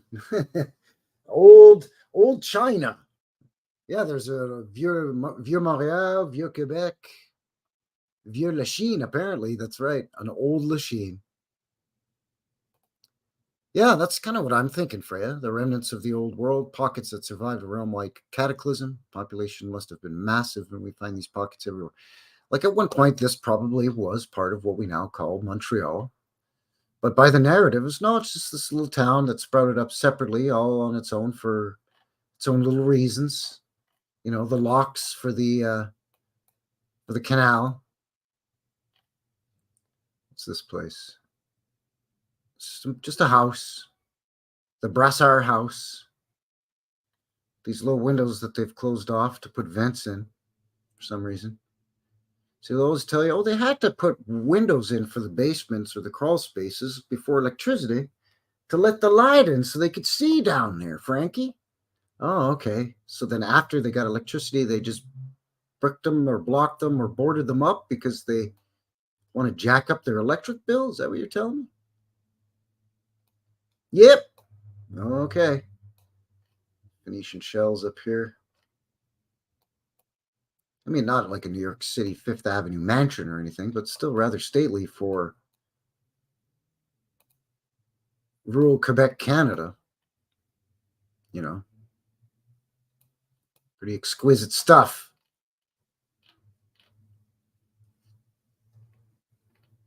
I would imagine, yeah, hippie. I would imagine along a coastal area like this, mud flood would be my guess for catastrophe. Definitely would be my guess. What's this place here? There's just so much to see that sometimes I was afraid I was blowing past stuff. It just looks like it's made to look old. Hey, look, Dairy Queen, y'all.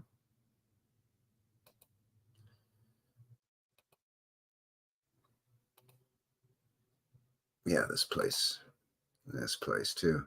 It's just another big, massive church. Resurrection of Our Lord Parish Church.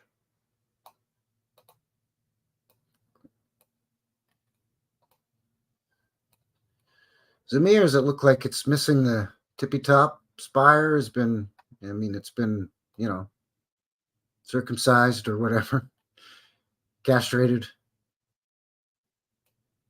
Lots of low windows so that you can go up 7 stairs.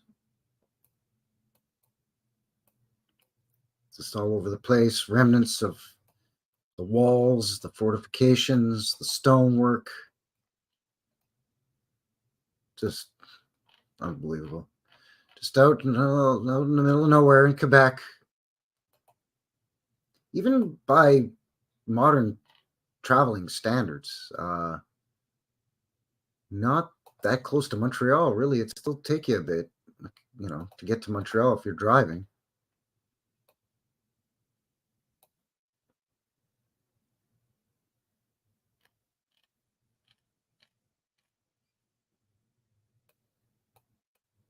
It's an old school. Lachine High School.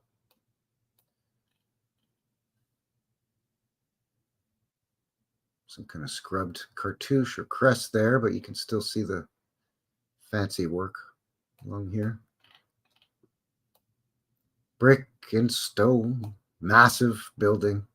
A typical high school, you know, and then they add on to it, of course, but typical looking sort of old world, what they've designated as, all right, this, we're going to call this the high school, and that's what that's going to be.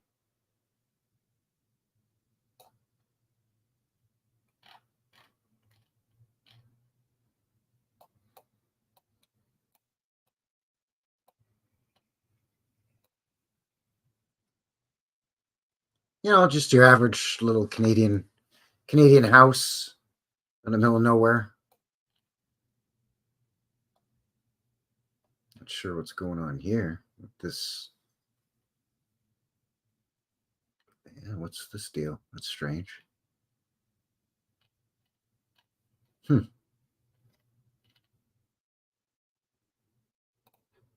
Yes, you're right. It is right across from the reservation, the Mohawk Reservation. That's absolutely right. Yeah, that's what I always thought, is they looked funny, right? They look like they need a spire on top.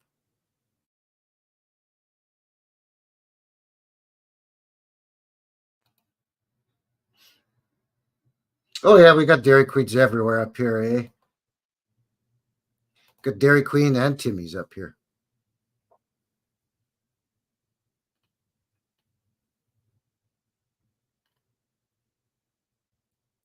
Howdy, George. Welcome, welcome. Good to see you. Thanks for shooting in, joining us here. So what else have we got here in Lachine? Well, I keep pressing the wrong direction on the Goggle Maps arrow. Yeah, now I think it's just some of these side streets. We'll save some of the another real big beauty for last. Did we look down here? Yeah, we did.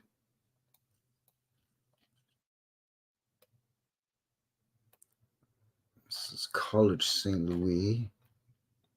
Is this the old high school? Yeah, okay, the old high school. The old high school converted to a college. Okay.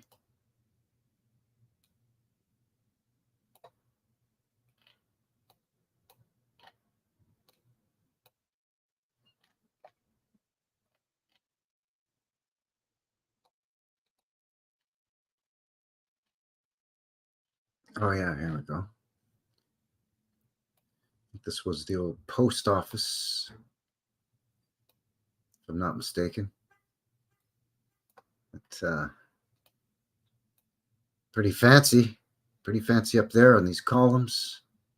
And again, you got some nice sawtooth or dog's tooth along here as well.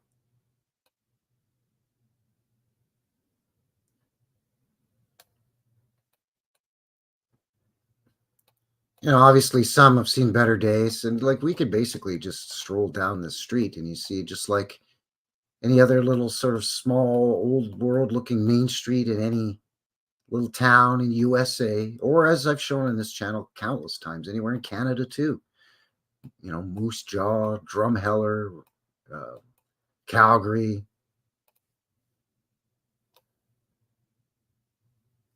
You know, out in Ontario, over in Manitoba and Saskatchewan. It's just like the American Midwest. These little towns that just popped up and they sort of barely limp along as semi ghost towns. Let me just step back from this place a little bit here. Goggle was going nuts on me here. I mean, like, come on, man. Again, that looks like text been removed from that thing, but I mean, beautiful. Come on. Entrance on the corner. All this fancy schmancy stuff, arched windows, nice detail along here. I'd live here. I'd live right here. Sit out here in the evening. Have yourself some giggle water or a wobbly pop or a cup of tea or whatever.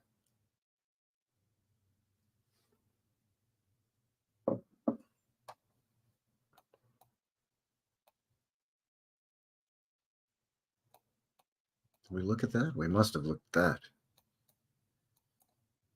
Oh yeah, that's that church. Just unbelievable. Lachine, French for China, right here in Quebec. About 45 half hour, 45-minute drive outside of Montreal. All right. Couple of more. Yeah, the Pentecostal church. This thing is an old fire hall that they converted to a church. It's kind of a new one on me, but all the hallmarks of what they would say was the old fire hall or fire station. Definitely.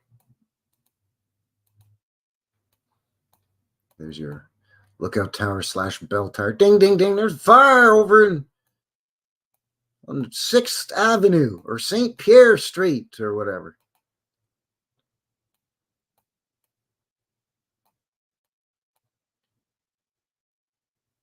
Very, very interesting little town of China, Quebec. Sorry, Lachine, Quebec. There's another old school. This is the old elementary school.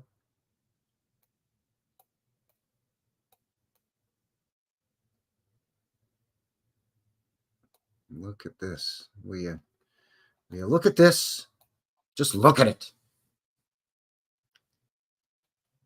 Slap your ocular sphericals onto this.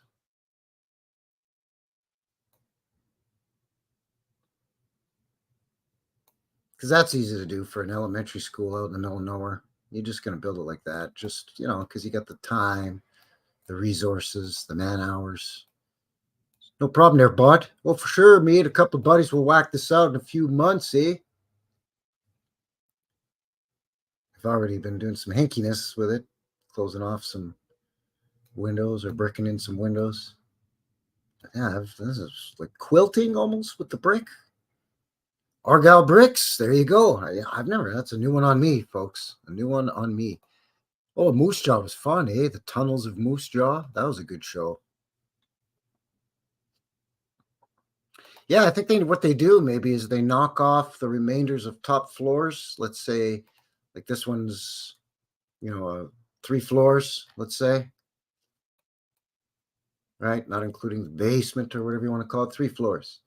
But maybe pre-cataclysm, it was 4 or 5 floors, but it was all hinky. And they take some of the brick off and they use it to repair. And then they just put a dumb flat roof on it because that's great when you get rain and snow. You want a flat roof that doesn't drain anything. Anyway, we could go up and down these streets all the livelong day and see, cute little, red brick buildings like this with fancy little doodads. But I kind of want to end off the goggle drop on a couple of real choice locations here. Just making sure I got. Yeah, I kind of want to get. Let's do these ones first. These last couple here are pretty extraordinary. Let's go here.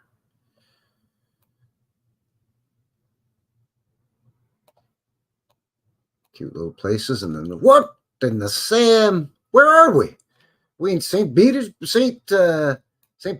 or Moscow or Novosibirsk or something. No, it's China. China, Quebec. Lachine. Lachine, Quebec. Of course, it is the Russian Orthodox Church, I believe.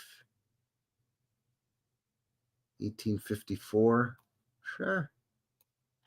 Why not 1854 out here?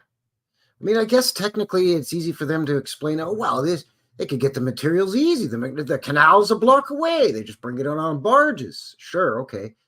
Even getting it from the barge to here, that would be hard enough, but it's the building it. You only had the most 50,000 people in here, but you didn't have 50,000 people here in 1858 or 59 or 54 or whatever that says. 1854, I think. Just incredible.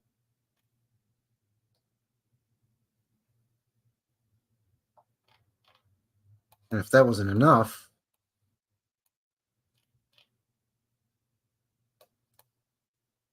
get this friggin' place here. Big stone church, cathedral style church almost. It's not quite cathedral, but it's pretty dumbfounding. Big cymatic window there with some kind of weird gargoyle images. I'm not really sure what those are. Let's see if I can get a bit of a better look at these here. Oh, okay, they're little angels with their hands in prayer. Sure they are, okay. These doorways look awfully stumpy, though, considering you got to go up all these stairs to get into these tiny doors on this big, huge chapel or church. So this looks kind of stumpy. This looks a little hanky to me. Yeah, only a couple 100 bricks for every man, woman, child, baby, dog. Hell, strap 6 bricks to your cat. I don't know how the hell you're gonna. Guinea pigs, hamsters, whatever it takes to get them stones and bricks off them barges up to build these. Look how look how ridiculously stumpy this door looks in comparison to, like, it just does not look symmetrical. It hurts my brain to look at this door, which is almost as small as this window, which is a mud flood half buried window, I'm suspecting. But even a half buried mud flood window is almost the size of this stumpy ass door. I want to say this door goes another 5 feet down at least to look symmetrical and to look like it fits in. I suppose one could argue that they just knocked a hole in here and put a door in there because this is a different building material. But even still, like, just dig it out, for crying out loud, you lazy two-timing bastard. Yeah, half a door. Yeah, it's a dumbwaiter door, so you can get the sacrament and the wine and the whatever, the wafer and the. I'm not Catholic, so I don't know the names of these things.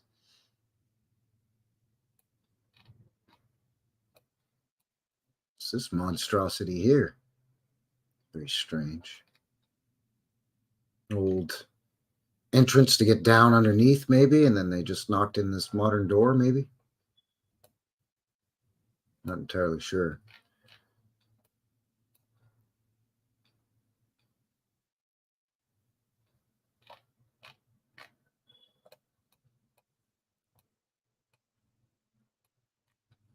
Very, very impressive for this tiny little Lachine, Quebec. Named because they thought it was the route to China.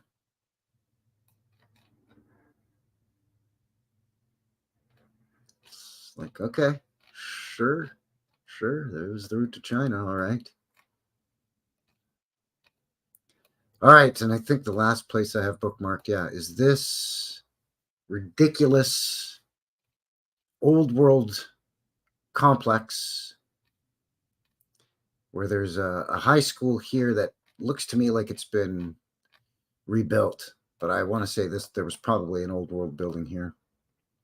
Why are you, what are you doing, Goggle? Why are you, there's nothing to see. This is some brutal crap from the 50s or 60s, probably. But it's part of what I think, or what used to be here, I think was part of this whole sort of old world complex here. And the pièce de résistance is this thing. I mean, will you just have a peek at what's going on here?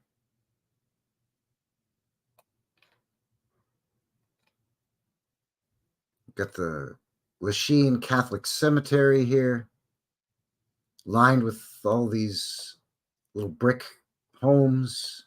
Some of them are newer, some of them are older.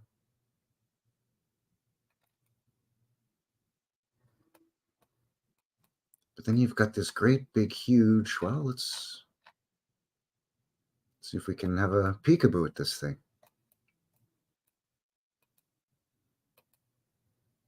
Once we pass go down to the lower portion of the mud flooded grounds of this place. If we can, come on, Goggle, quit playing.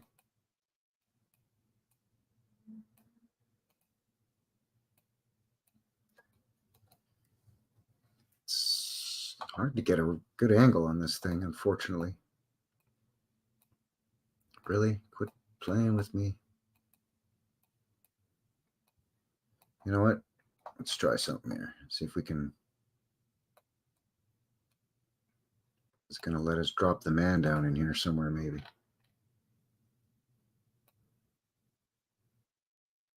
No? Really? Okay. Damn you.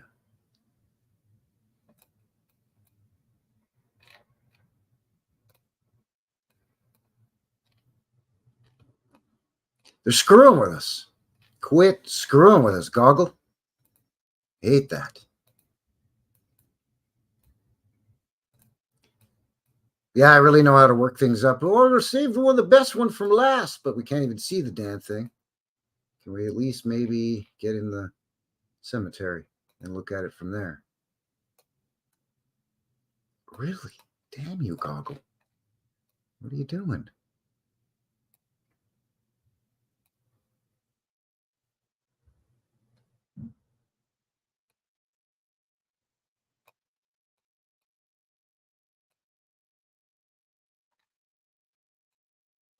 Because this is a newer edition. And I mean, we can see that as plain as day. They're letting us look at that all night long. But I want to see the front of this thing. Like this portion here. You can see it's stone.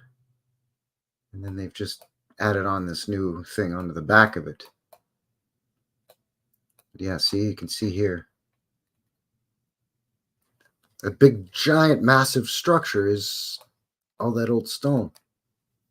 But I'm sorry, I didn't realize that it was going to be such a pain in the tuchus.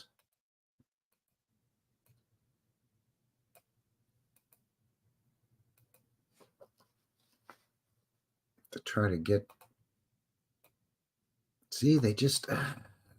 They're fucking with me. I'm sorry. Pardon my French. Come on, man.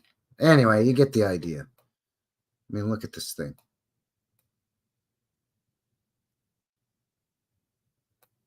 Unbelievable. Could have your little doodads and your urns. Something there. Phoenician shell, maybe. Again, all this detail. Arched windows. It's just a massive, massive place. Then you can see how they, excuse me. See, this comes to about here, I would guess, or maybe here.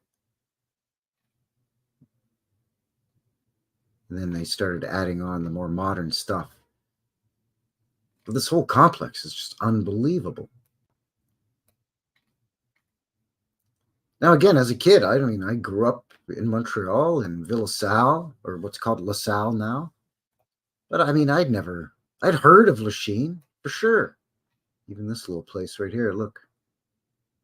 I'd heard of Lachine, but I didn't think it was anything like this. I mean, this is stupefying. Absolutely stupefying. What's going on here? Look up bank Lachine. All right. let me try that.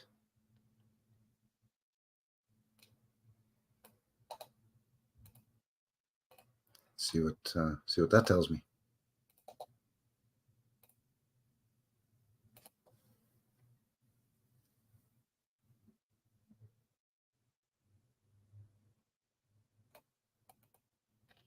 Whoops. Ah, God damn it.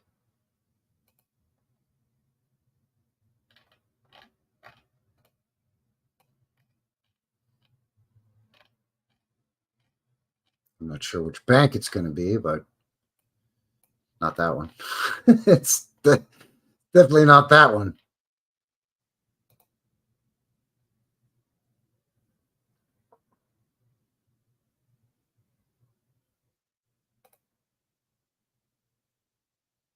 Lachine Hospital. Did we look at that? Yeah, I think we did.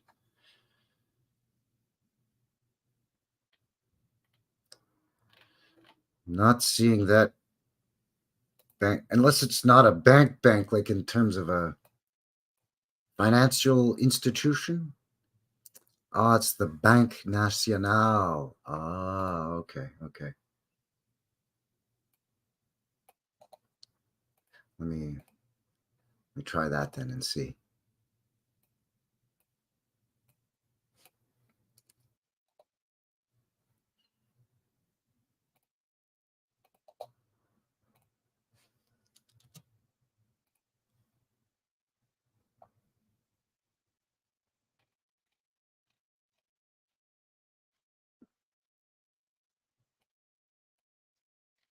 Of course, it's taken me to the modern version of it.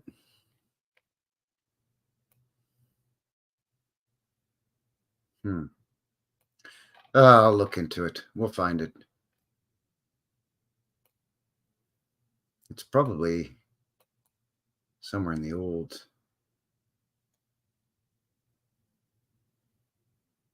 It's probably somewhere in the old, the old part of Lachine, right?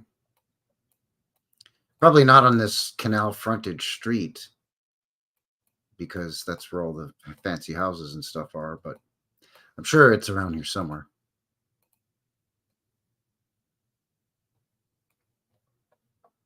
Oh, okay. Let me try that one too then and see.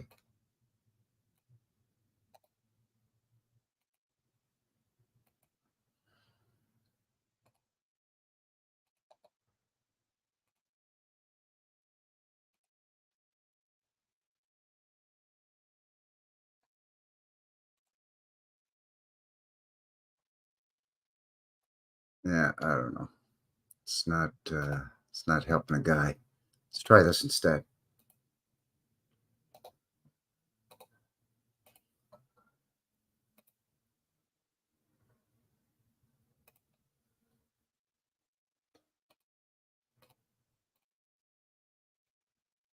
All right, here we go.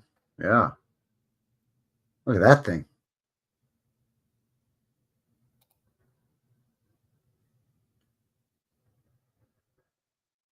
Wait, is it? Not this? No, that's it's got to be Montreal or Quebec. Yeah, that's in Montreal.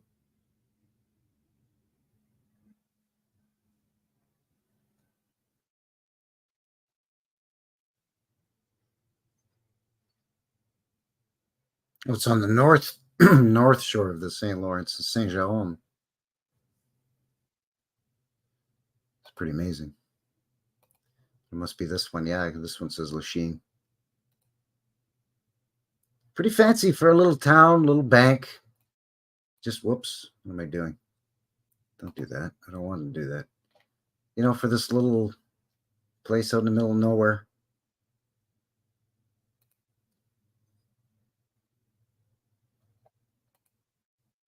Pretty cool. So how's everybody doing? How we doing over on the Rumbles? Everything's going pretty good over there. Welcome. Thanks again for shooting over to Rumbles and joining me here. And thanks to everybody in the chat for joining me. Once again, New West Reset Live. This is episode 29. We're looking at Lachine, which is French for China. There's a place in Quebec outside of Montreal called Lachine, Quebec. That's because a bunch of the knuckleheaded earlier explorers in the 1590s through to about the 1620s-ish thought that if they sailed down the St. Lawrence, they'd bust through Canada and come out the other side to China or to Asia, at least somewhere in Asia. Absolutely ridiculous. Again, much like, you know, the indigenous First Nations in North America are referred to as Indians because when bozo explorers hit the New World, supposedly, they thought they'd gotten to India. Oh, there's the Indians. No, First Nations, Dodo. Oh, well. And then later on, oh, here, this is China. Lachine, French for China. Yeah, no, you're still in Quebec, Canada, buddy. Well, it's got to be the route to China. No, you'll never make it. You'll never make it to China going this way. I think what they did was they were, you know, I mean, it says right in the official narrative that they were commissioned or they had, you know, been awarded or chartered, which is basically awarded a monopoly by some royal fuddy-duddy somewhere, France or England or Spain or wherever, the Dutch, to say, yeah, go over there and just pillage and take the resources and stuff and establish colonies there. They came over here and they found these stone buildings and these massive old world structures and they fixed them up and put a fresh coat of paint on them, if you will, and got them up and running as best as they could and said, yeah, we built this here because this was going to be a trading post to protect the fur trade. And we got the locks here for the ships, go back and forth through here to help with the fur trade and the lumber industry and the fishing industry and just help with commerce in general for these new settlements over New France.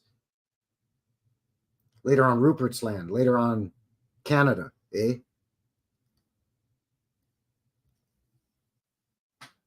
Just the goofiest stuff, man. Goofy stuff.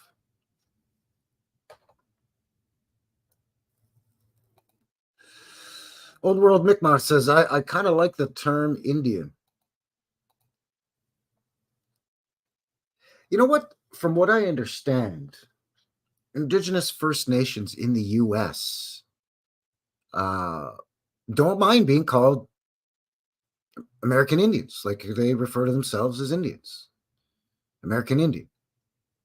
And as far as I know, it's hard to keep up with these things, but as far as I know, it's still not considered offensive down in most, but not all, but most parts of the U.S. Correct me if I'm wrong in the chat or in the comments.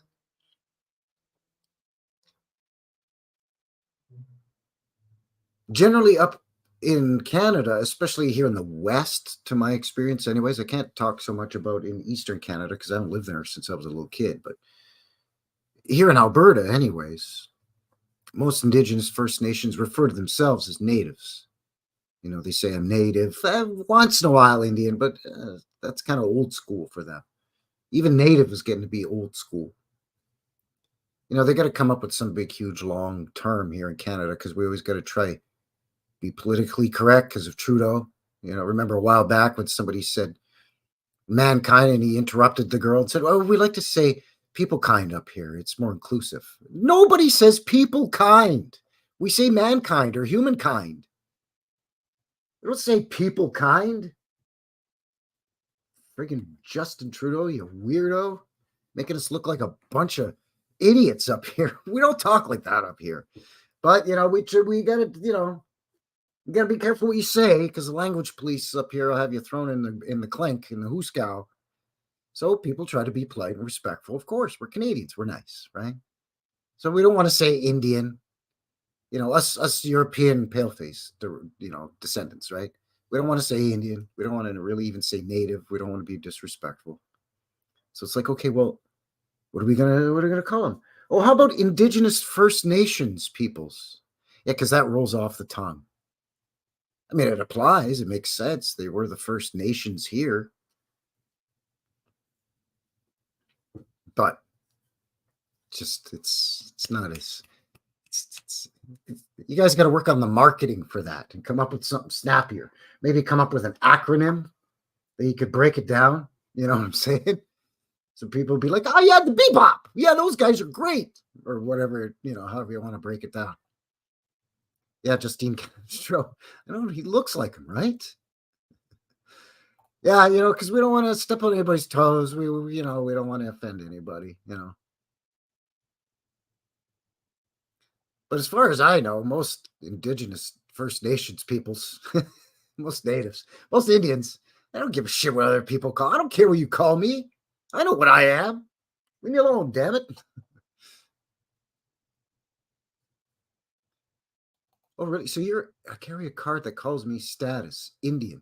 So you're in your native status card, or your status card or Indigenous status card says Indian on it?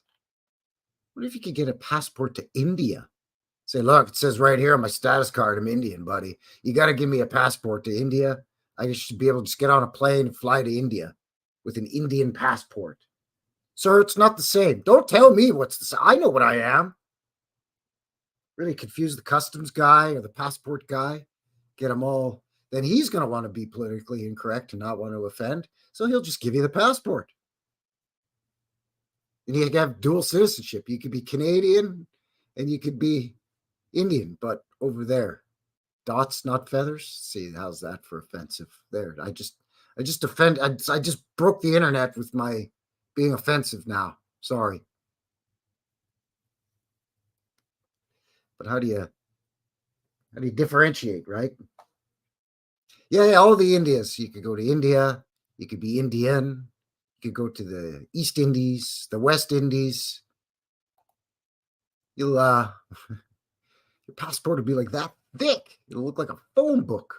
It'll look like a nice, juicy Alberta steak. It'll be so thick.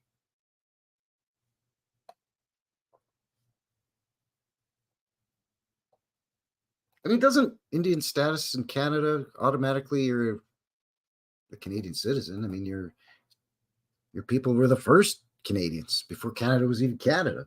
I don't know how it works. Seems crazy. Indiana, yeah, you get American passport too, so you could go to Indiana, formerly the Indian territories. This would even said on the map, right? You had your Oklahoma territories, then you had your Indian territories. They just didn't give a crap back in the 17 and 1800s with being politically correct. Yeah. Oh yeah, there's so many tribes and nations that are forgotten or totally erased. Absolutely. Absolutely.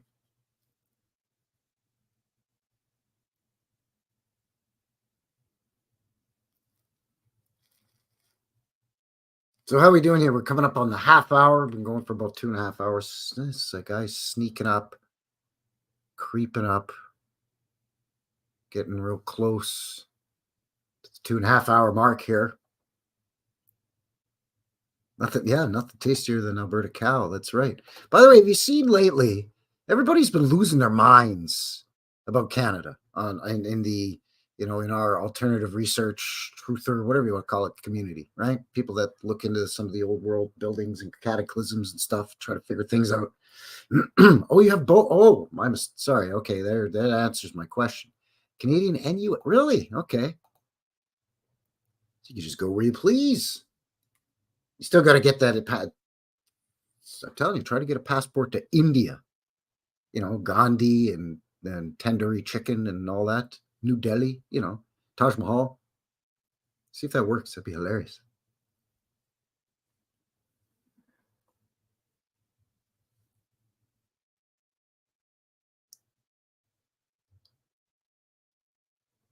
Yeah, well, I mean, I did a whole live stream about the residential schools and looking at how some of them are old world buildings, and I think that some of those were found and repurposed, and then they literally just came into reservations and snatched up indigenous kids, ripped them away from their families, the parents and the tribal elders, and sent them in a lot of cases hundreds of kilometers away to some residential school run by the Catholic Church and the government of Canada out in the middle of nowhere.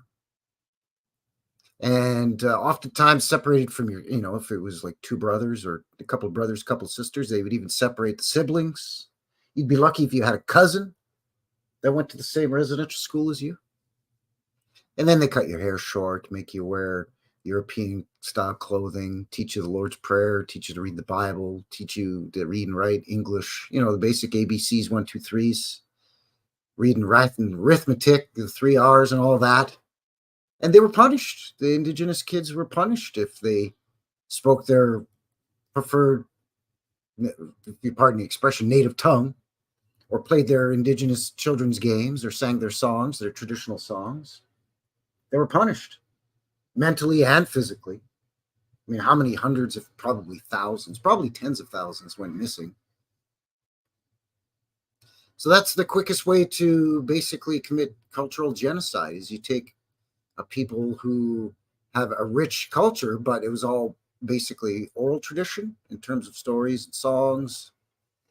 Everything was taught by village elders. Your grandmother or your great uncle or somebody would teach you something, the arts, the songs, the crafts, the instruments, whatever. And because the tribes and the nations all worked together, there was no need necessarily to have a written language where you would physically write down, like, here's the song and here's the lyrics to the song, like we do with European sheet music, for example.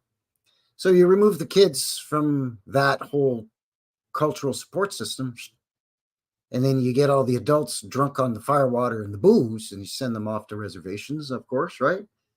And in one generation, the entire culture is completely destroyed.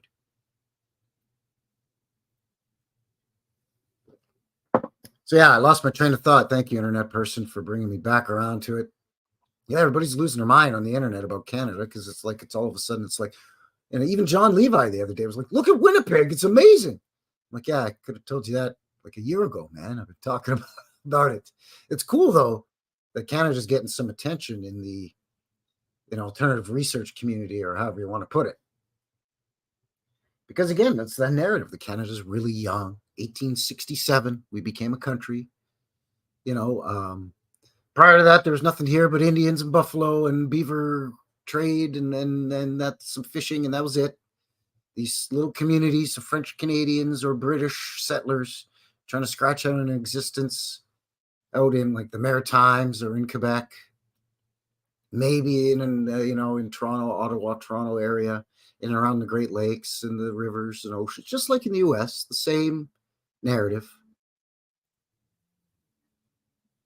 And people don't think of Canada as having these massive old world buildings with domes and spires and cupolas and pediments and pillars and columns and marble and statues and gold and all this crazy stuff. Yeah, that's right. Campbell was just losing his mind about Canada too. He was looking at old stuff in Montreal. So, I mean, it's great. But, I mean, old world exploration, I talked about Winnipeg.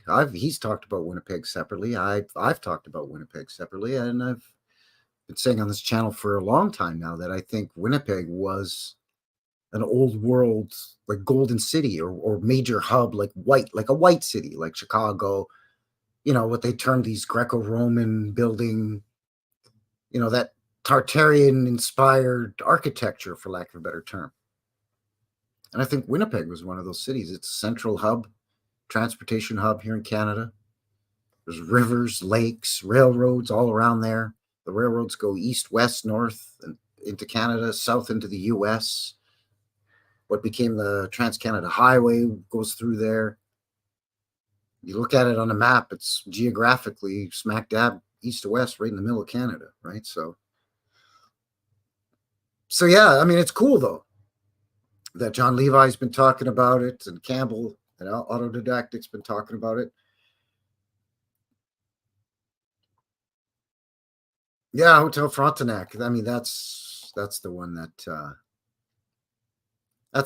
blows most people's minds. The Chateau Frontenac, and Chateau, right? It's right there. That's technically its official name, Chateau Frontenac. Chateau is French for castle, man. It definitely looks like an old castle. It looks like a Bavarian castle. Same as the Banff Springs Hotel.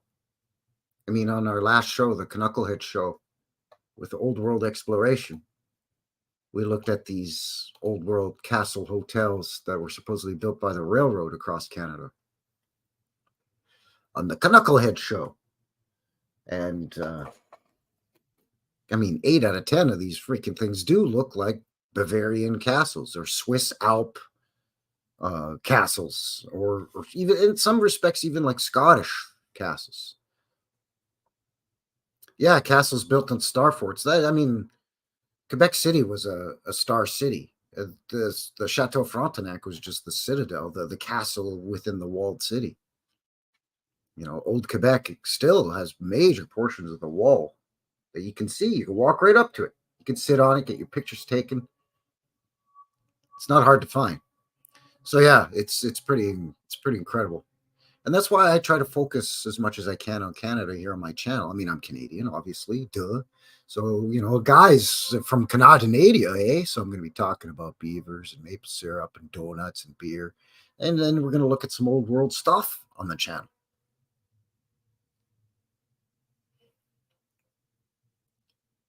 So we've just passed the half hour, coming up on, or we just passed 8:30 p.m. local time here, Mountain Time here in Calgary, Alberta. Canada is the route to Asia? Apparently, they thought you could get to China down the St. Lawrence River through Quebec in Canada. New West Reset Live, episode 29 here on this Friday. Thank you very much for joining me. Appreciate it. As mentioned, links for everything will be in the description below. Boink! As well as the links to my Rumble, my BitChute, my MeWe. I think Hippie Shakes has been putting the links in the chat as well. So thank you very much, Hippie. Appreciate that. As well as a couple of links to a couple of videos of mine on the channel. A big thank you to all of you. We did it. We couldn't have done it without you. Thank you. We reached 1,200 subscribers. Really appreciate that. Everybody says to me all the time, Frankie, your channel should be way bigger. It's, you know, it is what it is. I appreciate all the support. I appreciate the conversations in the chats and in the comment sections. I appreciate the emails with the suggestions. Hey, Frankie, you got to check this out. You got to check that out. Hey, on your next show, can you talk about this or that? Absolutely. Love the feedback. Love the support. It's really been great. Old Frankie Fingers over here. Hey, Frankie Fingers ain't going to let you down over here, huh? You don't have to worry about that there. Boom, boom, boom, boom. What do you mean? Frankie Fingers is New West Reset? Frankie Fingers is New West Reset. What don't you understand about this over here, okay? I'm trying to tell you. Frankie Fingers, New West Reset. New West Reset, Frankie Fingers, okay? So what you're saying is it's the same guy. Yes, it's the same guy, you mutt. I'm trying to tell you. Frankie Fingers is New West Reset. Frankie Fingers, New West Reset. All right, I'll go subscribe. All right. Jeez.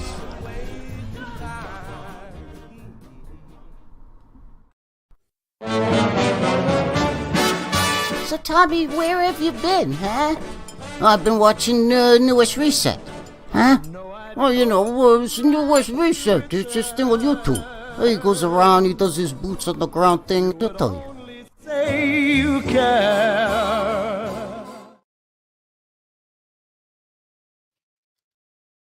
Yes, indeed. Thank you very much. Yeah, smash the like button. Thank you. If you're on the on the fence about subscribing, you're not sure if you want to subscribe or not, well, if you want to see more shenanigans like this, then yeah, great. I'd love to have you aboard. Thank you very much for your support. All of you in the chat, thank you. Really appreciate it. Thanks, Hippie, for keeping an eye on things for me in the chat there and for all the links. Appreciate that.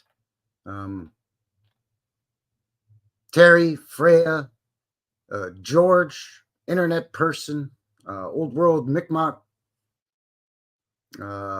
Liz, everybody in the chat, thank you very much. Logan, of course. Howie, thank you very much for all your support and shooting in. Michael Joshua Lewis. It's just been great having you tonight, everybody. It was great. We got like 14, 15 people watching. I think at one point we were creeping up on 20 people, so thank you. That's a lot for a little guy over here, so I appreciate that. Hidden in plain sight. Bernie, Crypto Alchemist, thank you for shooting in, brother. Good to see you as always. Title. Sherry Ives. It's always good to see Sherry. My buddy Vincent, he was keeping an eye on things for a little bit here as well. Team Heat. Appreciate it. All of you. If I left any of you out, I'm really sorry. But yeah, thanks, everybody. Really appreciate that. I hope you enjoyed the show. Let me know what you think. Any last-minute questions or any suggestions, quickly throw them in the chat before I sign off for the night. I'd be happy to answer any questions you have or look into anything, maybe a topic for an upcoming show here, either my show or the show I do with Old World Explorations, the Knucklehead show.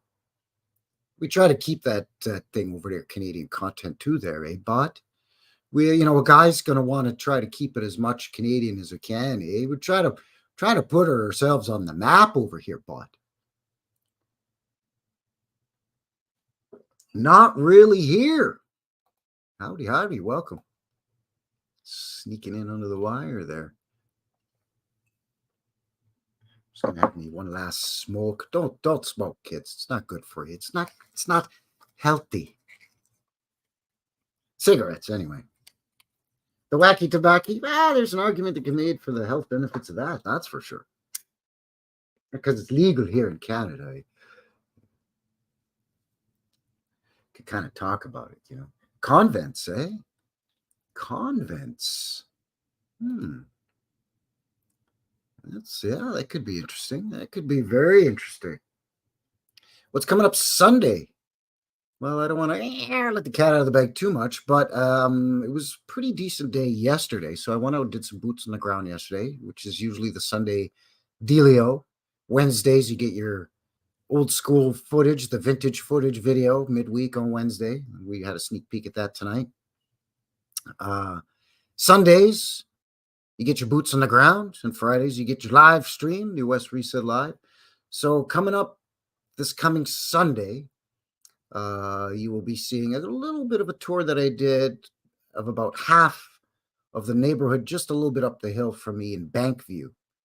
There's a bunch of old houses, mostly up there. There's an old church there too, but it's been refacaded and changed, so you can't. It looks like a 1950s church now. So, unfortunately, and then there's been a bunch that have been torn down there. But I went and looked around in Bankview, so that's kind of a small sort of a walkabout. I usually do about an hour walkabouts. This one's maybe, I don't know, half an hour-ish, 20 minutes, between 20 minutes to half an hour. So yeah, that'll be coming up Sunday, a walkabout mud flood tour of Bankview. But the Bankview is a pretty big neighborhood, so I didn't get it all done because, the guy's got to come home and have dinner and stuff, right? So the guy's got to eat, eh? Got to come home and have my steak and my craft dinner. Just kidding. I don't have craft dinner with steak. My Alberta beef steak and my Prince Edward Island potatoes.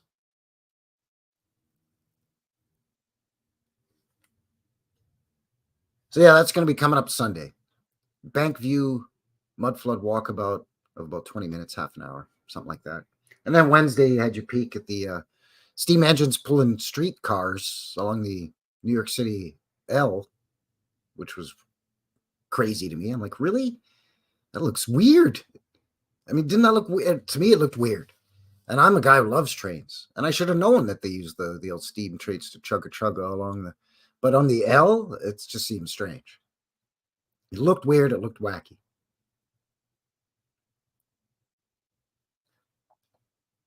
All right, so looks like that is it. We are winding down. Thanks to everybody over on the Rumbles, the fighting channel over there, for joining me over there as well. Appreciate I had a couple of comments on there in the chat actually over there, so that's cool. And of course, as mentioned, links in the description below for not only everything that we've looked at with the Wikipedia, with all these supposed explorers that knew what they were doing, but they were somehow looking for China and Canada. But also the links, once again, for Rumble, BitChute, and MeWe, as well as email. So if you want to get a hold of me, you got some ideas, definitely email.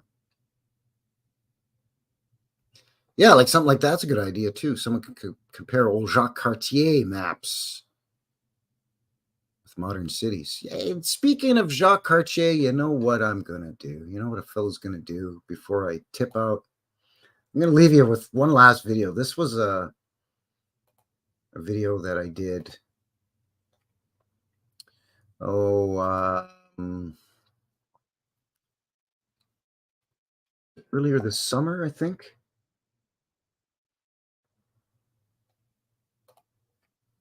And it's to a Tragically Hip tune.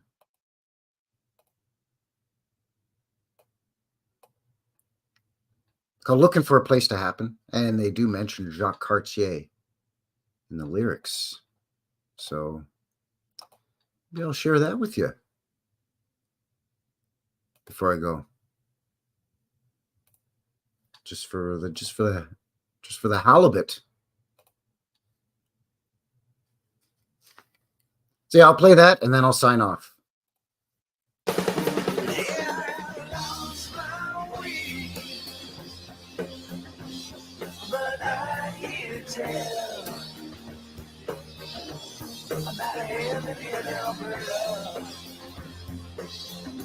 Where they've gone all hell for grace.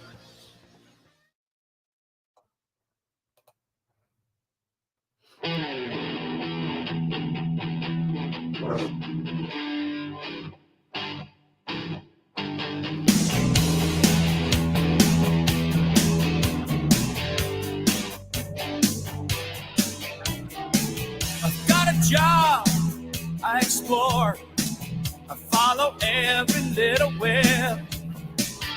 I want my life to smell like this.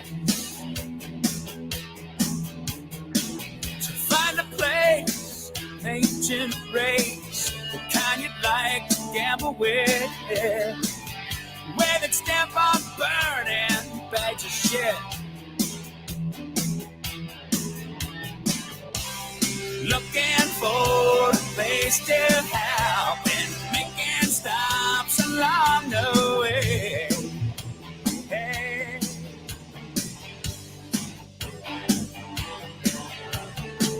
Wayward hope, where we go. It's a shame to leave this masterpiece with its gallery gods and its garbage bag tray. Well, Tennessee from memory, so I know who murdered me. It's a vain pursuit, but it helps me to sleep.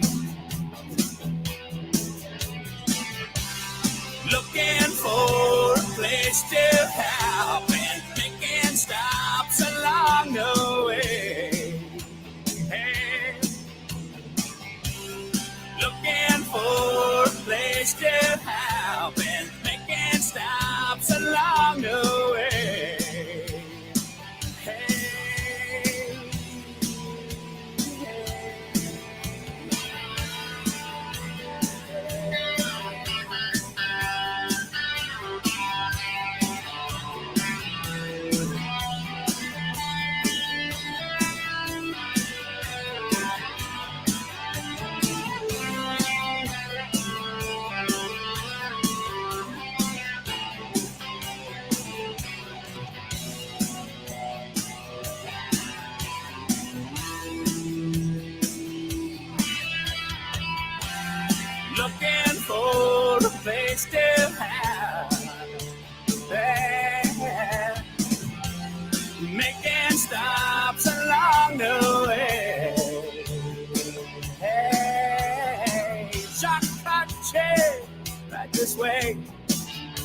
put your coat up on the bed. Hey man, you've got the real bum's eye for clothes. And come on in, sit right down. No, you're not the first to show. We've all been here since God who knows. Looking for a place to help and making stops along the way. Looking for a place to help and making stops along the way.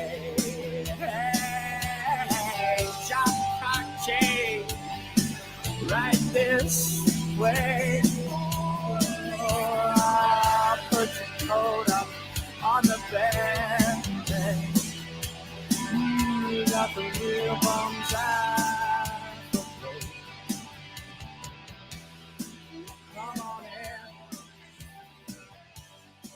Sit right down. We've all been here since. You know what? I got one more for you.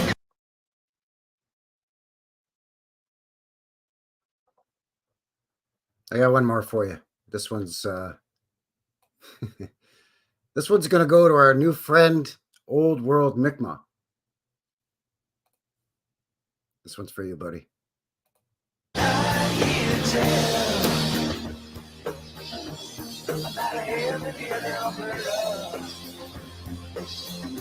Where they've gone all metal celebrations.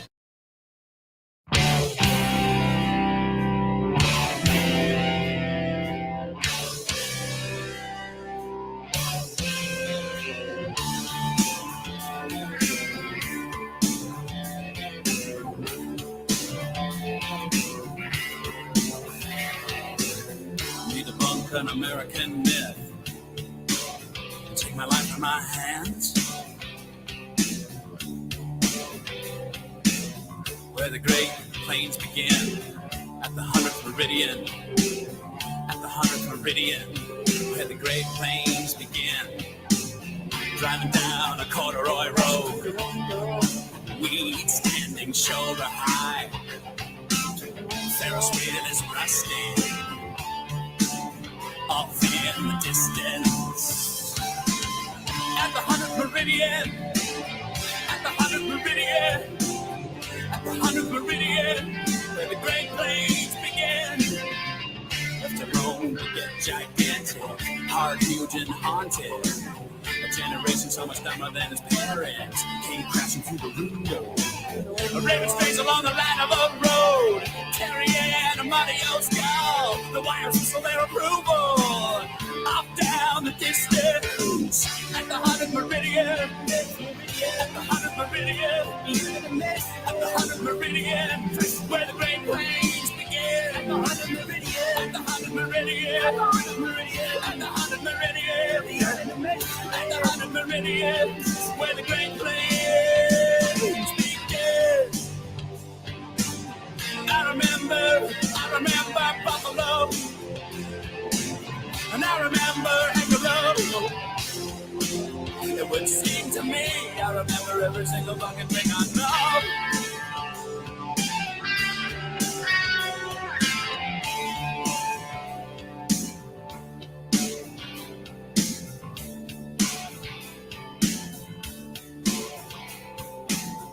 If I die of vanity, promise me they bury me someplace I don't want to be. You'll dig me up and transport me unceremoniously away from the swollen sea breeze, garbage bag trees, whispers of disease, acts of enormity, and lower me slowly and sadly and properly. Get right cooler to sing my eulogy. At the 100th meridian, at the 100th meridian, at the 100th meridian, where the Great Plains begin. At the 100th meridian, at the 100th meridian, at the 100th meridian, at the 100th meridian, at the 100th meridian, where the Great Plains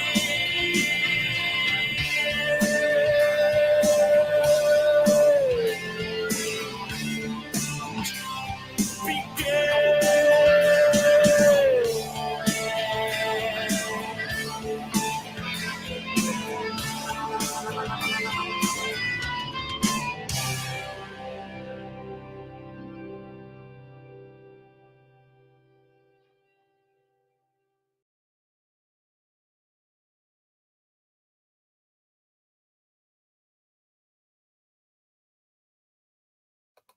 All right. We're back. Oh, thank you. Yeah, that's from the early 40s. I was just trying to fixing to look it up, actually. I thought maybe it was the 1930s, but no, it was 1940s. I think I found that in the National Film Board of Canada website, if I'm not mistaken.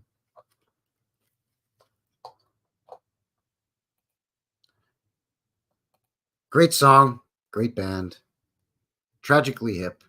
You got a twofer from the Tragically Hip here. You got the 100th Meridian that we just saw, and then Looking for a Place to Happen with all those tall ships.